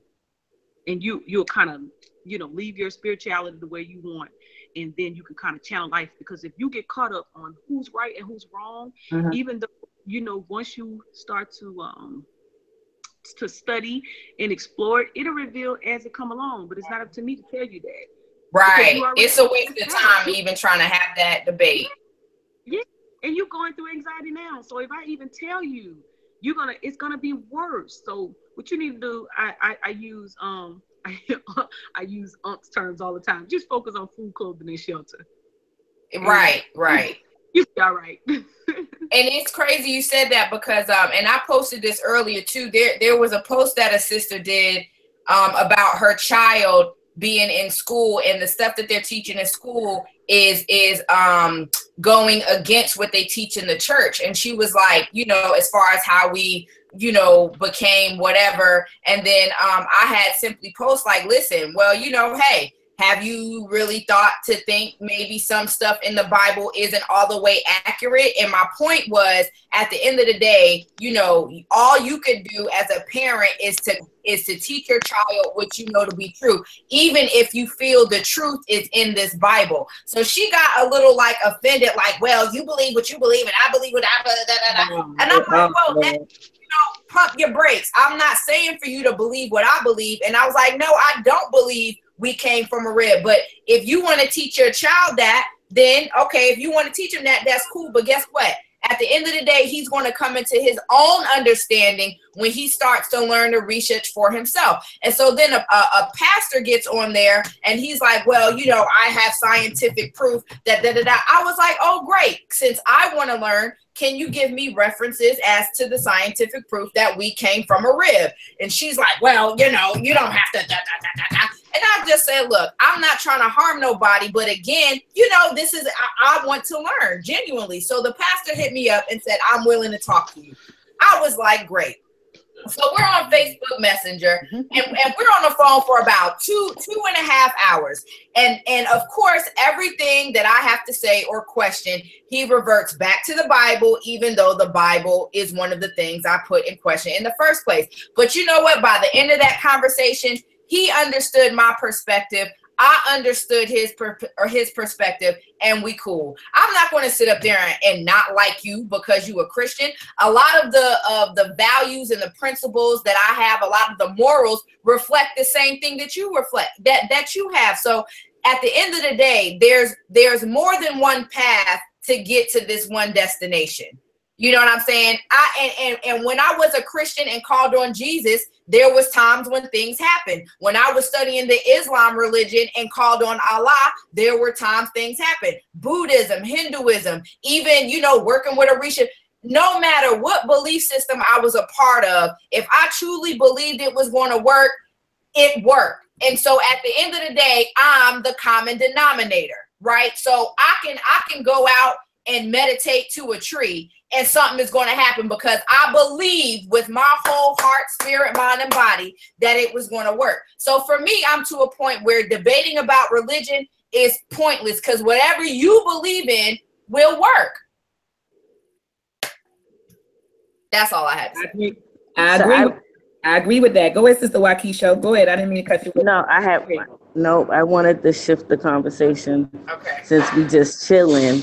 Yeah. And we talking about real stuff now. Who is single on this panel? Who is single? I'm single. I'm single. Is you single? You single? I'm not single. You're not single. All right. I'm single. So, well, I'm just over here. So it don't matter, but okay. No. I'm laughing because how our sister Kia switched up because we were going deep. We were supposed to be chilling. I know. That's what I want to talk about now. Because as powerful as these women are on the panel, aside from Dr. Mayat, I'm lightweight jealous. Now, but yeah, we've been going. Why? For 6 years. I don't want to hear that. Now, look, you got to hear our story. No, I'm happy for you. But let's talk about it. Because it's like, I've been working on myself. Yeah. Look, I've been working on myself for so many years. And then I run into these men who either it's the wrong time or they're what is it? It's the wrong time or they're intimidated by me. Yeah, you hear that. Yeah. Huh? I said, intimidating. Yeah. So then what are we supposed to do? Because I know I ain't supposed to be single forever. So I'm reaching out to see if one of you sisters can help me out. Because I'm going to be 35 in August, and you know the kid is getting old, even though I still look young. But the point is I'm getting old. You so silly. You know. So I don't want you to answer Rizzy no because you're my best friend. So, Sister Monica, what you got for me? And then Dr. Mayat, since you got a man and you got a man for 6 years, because tell me something. It was rough. That was a bumpy 6 years. It was a bumpy 6 years, but we kicking it. But go ahead. I'll let Sister Monica handle that, and then I'll chime in and talk about my own. Just share your experience, Sister Monica. I mean, I don't know if you having the same issues I'm having, but hold on, give me a second. She got to go private to talk about this, honey. Go close the door. You gotta go close the door and dim the lights. See that real sister talk right here, because I know with some sisters in the room probably like, yes, let's talk about it. I know I'm ready. I I need to find we my know life you ready. partner too. Yeah, we know you ready. Don't do me. Don't do me. Okay. But I feel worse because even as like a sacred sexpert or whatever, I'm like, damn, and like I can't even, so it gets frustrating sometimes. I understand, but I'm definitely interested in hearing other perspectives. Yes. Yeah, hurry up, Sister Monica. What was the? Oh, she had to go outside, honey. Girl. She had to go outside. Because I had to laugh. She said, "What was the question?" Look at Rochelle talking about some. Yep, let's talk about it. Okay, go ahead. One more That's time. right. The question: why we? No, well, I was just giving you just some of my issues as to what I've seen as far as just dating men and them saying what the issue may be or whatever, and I'm just trying to figure out should should we accept that as a compliment or I don't know. I'm torn right now. So I just want to know what your experience is and what you've been doing to try to attract the right man, because I know I've been working on some things to attract my husband, and the first one is being vulnerable and just putting my feelings out there. Yes.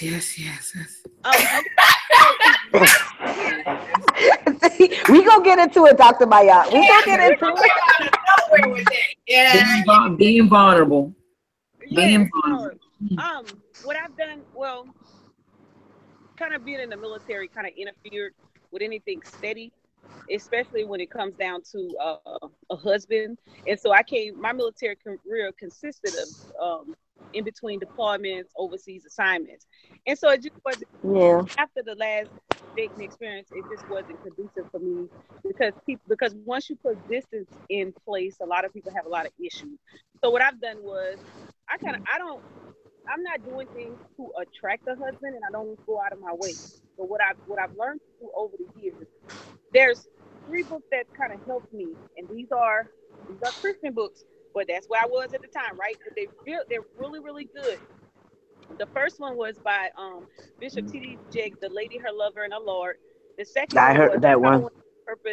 The Power and Purpose of a Woman by Dr. Miles Monroe. Totally exposed a lot of female characteristics and who you are. And then the last one was Teach Me How to Love You by Dr. Anita Bynum, right? And Bishop Lisa. Oh yeah. Right. And so those books right there gave me some realities of what I needed to work on me. And I always said if I would have actually married someone earlier on in my early 20s, I would have messed them up because it was a lot of wanted what I didn't want. I didn't really care. I could say what I want. It wasn't a matter of, okay, let's see how compatible we are. Can we work together? And so now I'm at the point, I'm 40.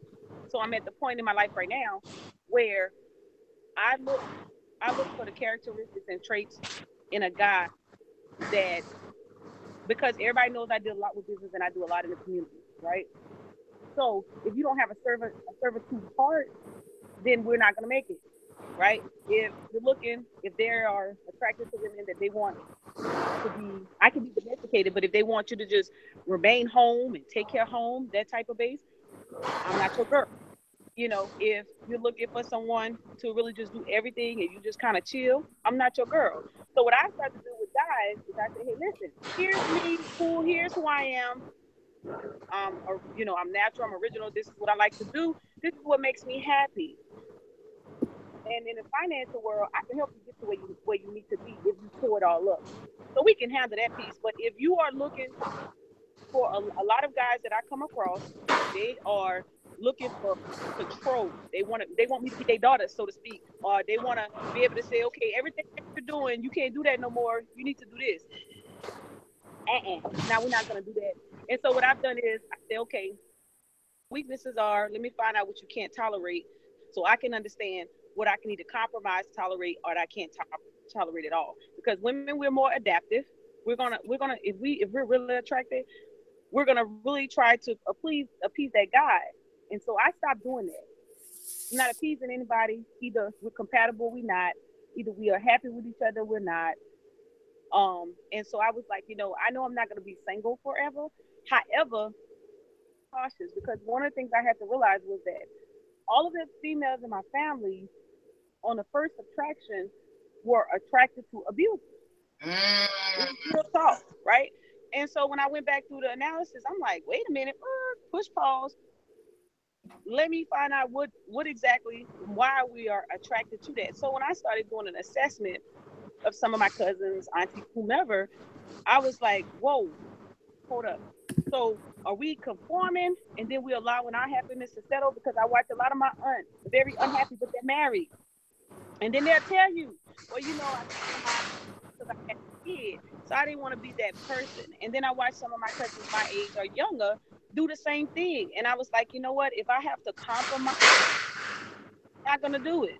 And so now the sad thing is that I've come across some great fellas who probably could have been great husbands, but those same fellas were attached to their mothers who wouldn't release them because they were their sons they were treating their sons like they were their husbands. And because their sons had good hearts and they could take care of them, it was interfering to time. So I was playing second to a lot of individuals.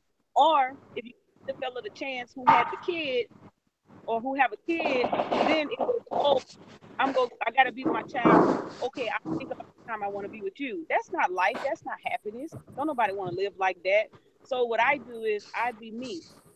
And along the way, somebody comes along and one or two things happen. They're very attracted to intelligence. They're very attracted to pursuit and servitude. But then what they'll do is once they feel good, they can go steady, so to speak, with you and they got you. Then they like, hey, where are you going? What are you doing? Or you need to be doing this. So I'm very content and thankful because that's too much stress. I said that earlier, not gonna do it. And so a lot of fellas that come along, you know, you got to be careful. Like for females, we are upfront with who we are. We're gonna give you our all. But guys have hidden agendas.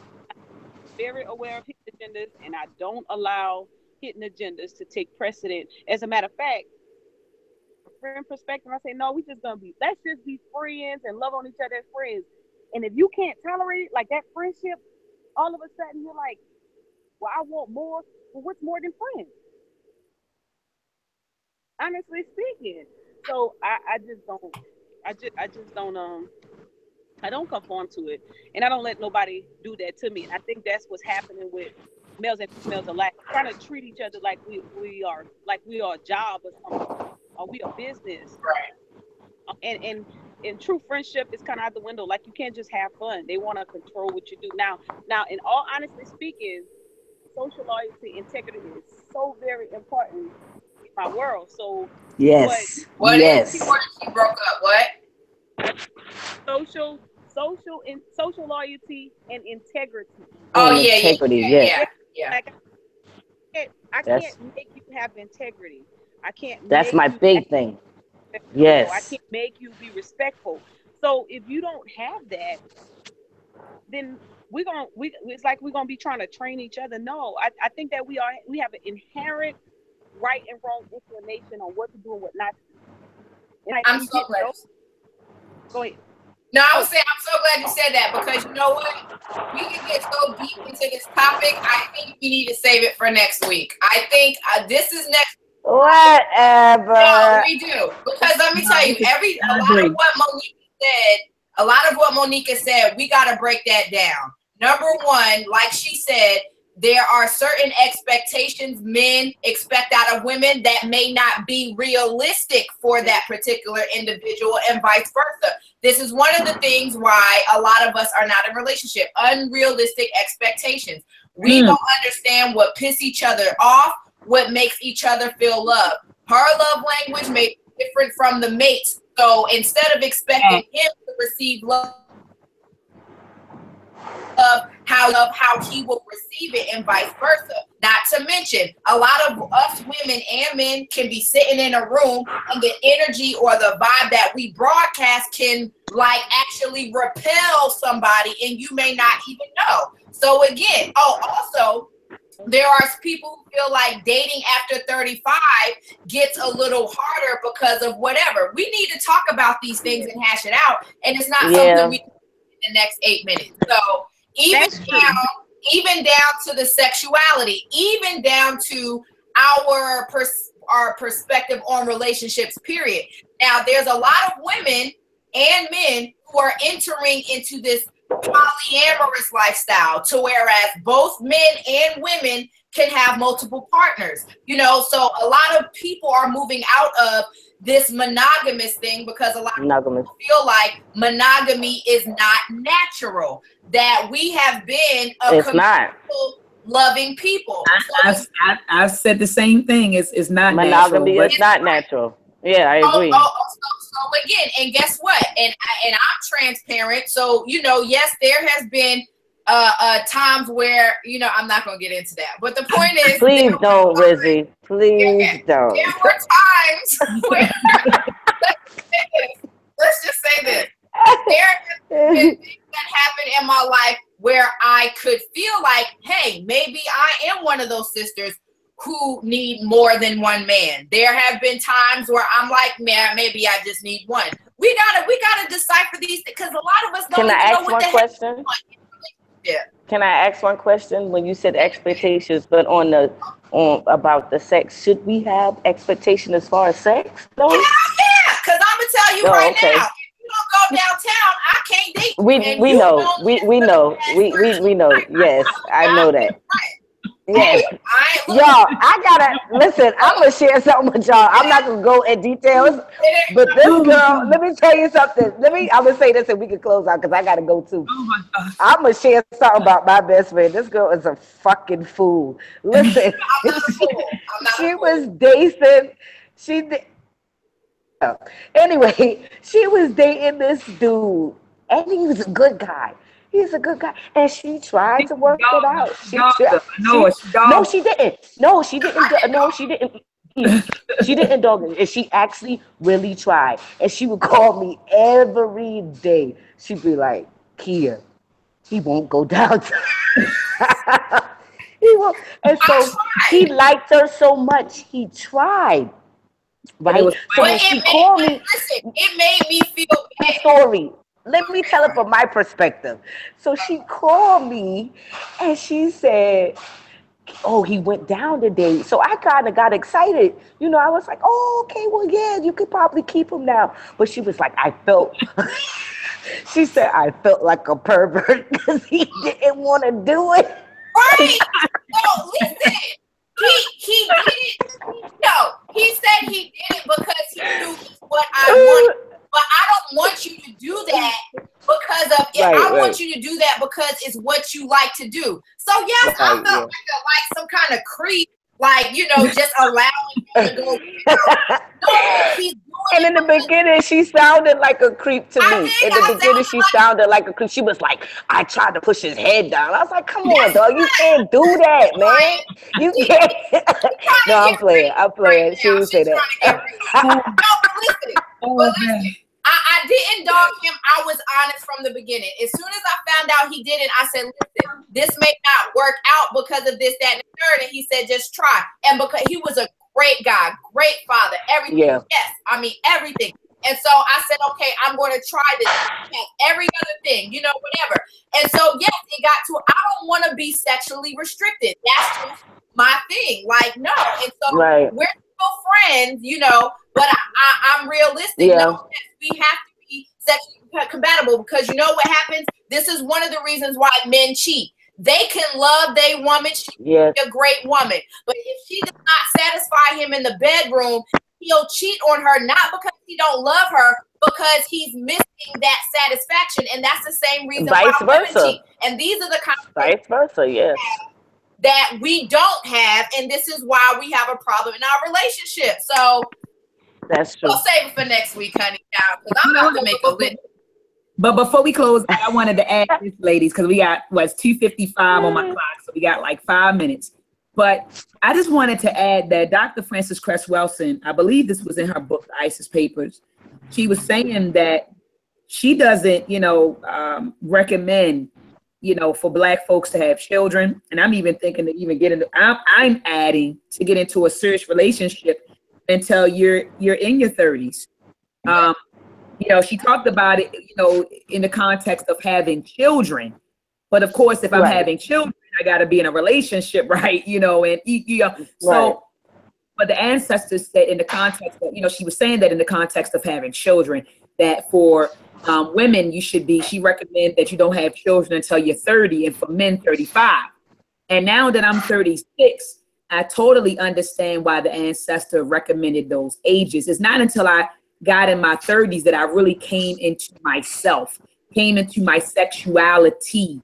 So I'm even talking, yes, did I have sex prior to 30? Of course. But I'm talking, you know, it was kind of, is a difference between having sex and going through, you know, the motions, going through the mechanics. Yes, honey. And actually having sex. It's a difference. Right. Knowing your body. Yes. So this 36-year-old Dr. Oya Ma'at now knows and understands her body.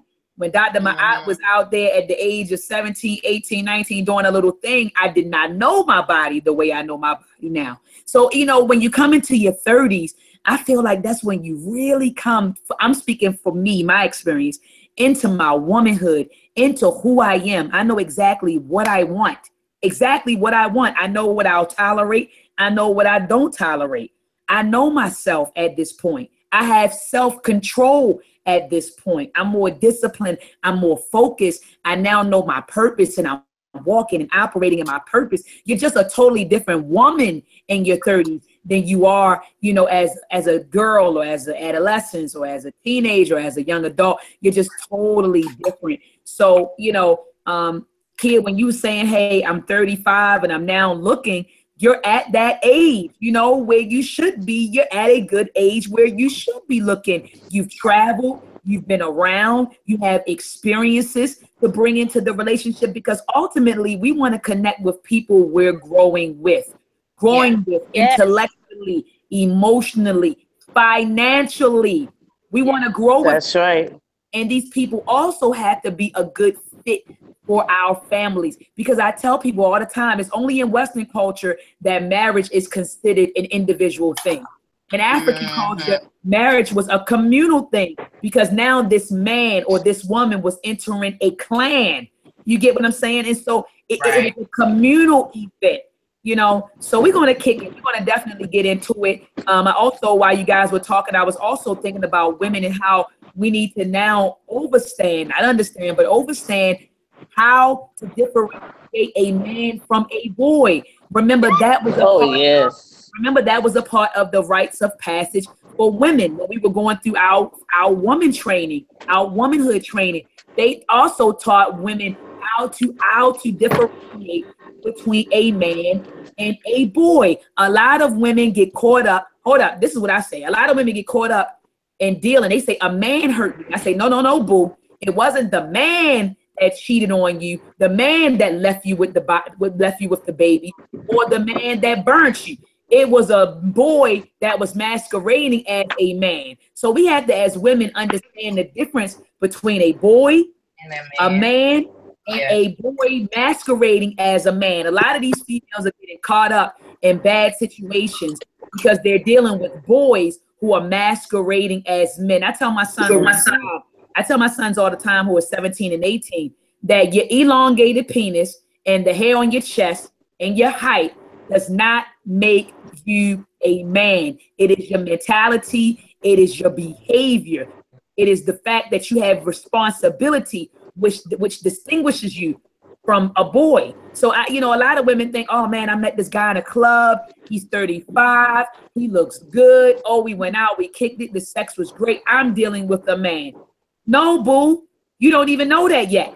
You think because of his age and because of how he looks? No. So we're going to get into that next week, that we as women, we can't keep blaming the brothers saying, oh, he did this, the men ain't this.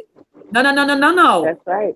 You are having a hard time differentiating between boys masquerading as men and men. And we need to talk about that. And next week, I'm going to make sure that I bring up the book, Visions for Black Men, written by Dr. Naeem Akbar. Now, Dr. Naeem Akbar wrote the book Visions for Black Men. Dr. Naeem Akbar wrote the book Visions for Black Men, but I recommend that sisters also read that book so you can understand what Black manhood is. Black manhood is not a guy walking around wearing his pants under his butt. That's not black manhood or black masculinity. Black masculinity is not predicated on the number of homies you going with, the number of females that you had sex with, your ride, the money that you have in your pockets, your clothes, the way you buy. That's not black manhood and black masculinity. And we as black women have to understand what black manhood and black masculinity is. So even though Dr. Naeem Akbar wrote that book for black men, I even recommend that the sisters pick up that book so they can identify, especially if they don't have a man. They might have a male in the house, or they may not. But a lot of women don't have a man in the house. So now, you couldn't pick a man out of a lineup if he was, what my grandmother said, the man was staring in your face, you wouldn't be able to choose a man. That's right. And so we gotta start, arming ourselves with this sort of information. And that's why rites of passage for women is so important. Teaching ourselves about our bodies, our minds as women, but then also teaching how to engage with the opposite sex. How do you treat your man? Do you heal him? Do you know how to cook for him? When I say cook for him, what is your man's blood type? Is he O? Is he A? Is he B? What foods are good for your man? What foods aren't good for your man? How can you heal your man? And I'm not talking about give your man no damn Tylenol and NyQuil. I'm talking about, do you know how to make him some ginger tea? Do you know how to make him some garlic tea? Get him together, honey. Recommend some herbs that will heal him. If he's having a problem with his erection, can you take him to a sex expert like Sister Raziki and get him right? Or can you recommend some tiger nut or tiger nut milk for him to put in his smoothie, which will help increase his and help him out. So we gotta really learn again how to be women, True. And a part of learning how to be a woman is not only taking care of yourself and your children, but taking care of your man. And that's all I had to say for you, family. Go ahead. Now that's how you end the show. I know that's right. All right, let's wrap it up now. Bam. Yeah. So real quick, as always, we shout out the chat room. Peace out. Peace to Doug, Delia Briggs, Chanessa Brown, New Black World Order. We also had Lessa Darcy. I'm definitely interested to hear about your relationship dynamics, sis, because she tell her husband when she won't be back for the night. She's still going on a date. So I'm like, I definitely need to hear about that. Who's else? Catch It, Ivy, 2017, Bam. In the building. Be Easy, what's good, fam? Sean, Paula Dore, Rochelle, Cody, Anisha Green, as always. Pieces, thanks for the support. And I think that's all I see in the chat. Oh, the Sis Dance 10124, Boss Hog Outlaw, Jahudi Mayat. Sean P, what's good, player? Alphadale Empress King. Okay, yeah, I think that's it. All right, so next week, Mr. Raziki for doing that, man. Next week, we're gonna kick it. Why are so many black women single? We're gonna come up with a fancier title, including us on the board. Oh yeah. Yeah, I need to know. No, I'm just playing. Yeah. Wow. Or if you out there, husband, I'm here. Doggone it, I'm putting it out. Okay, that was a little bit. That was whack? That was whack? Okay, that's kind of whack. Okay. Have some specifics about it before you get one, and then you be like, oh, God. I do. I got my specifics. Right. I got it. You know what? I got it written down. You already know I got it written down. Okay, I'm gonna remake my list. I think we should all write down a list. Oh, you know what? Oh yeah. Write down a list of our ideal men, and then we could see if we're unrealistic or not. Especially the men who are going to be in the chat, because again, this is our number one blockage: unrealistic expectations. That's a good one. Yeah. Okay, so I'm gonna do that list. That's a list in the chat. Go ahead. That's good. Okay, cool. Okay. I like that. Yeah, me too. I'm with it. All right, then, Alyssa, I'm with it. So, all right, Raziki, I'm gonna see you tomorrow on Friday. I'm flying down to Atlanta. For a Meltrek presentation We're going to be the Meltrek family, or Ed Anime Productions family. We'll be showing Meltrek episode 1 and 2 at the Listening Tree Bookstore in Decatur. Okay. So this is going to be on Saturday, this Saturday from 1 p.m. to 3 p.m. down in Decatur, Georgia, at the Listening Tree Bookstore. So Sister Riziki, there's the flyers posted on my Facebook page. So please share the flyer with the school that you were telling me about, the Sister Safira. So maybe she might want to come and bring her children out. We're going to have popcorn, and we're going to be teaching children our process. How did we create this cartoon? What does it take to create a cartoon? So we're not just going in there showing Meltrek and kicking it about history. We're going to do a presentation for about 20 minutes on how to animate. Of course, it's going to be at the level of a child. We're not going to get into all of the intrinsic, details of it. But we're going to give them a basic understanding of how to produce an animated production. And then we're going to show them Meltrek episode 1 and 2. My son will be present to autograph, DVDs and kick it, after the event. So please come on out if you are in the Atlanta area. We will be there from 1 p.m. to 3 p.m. at the Listening Tree Bookstore. Do the sisters have any final words before we close out? Peace. I'm excited for next week. Thanks for listening. Peace. Peace.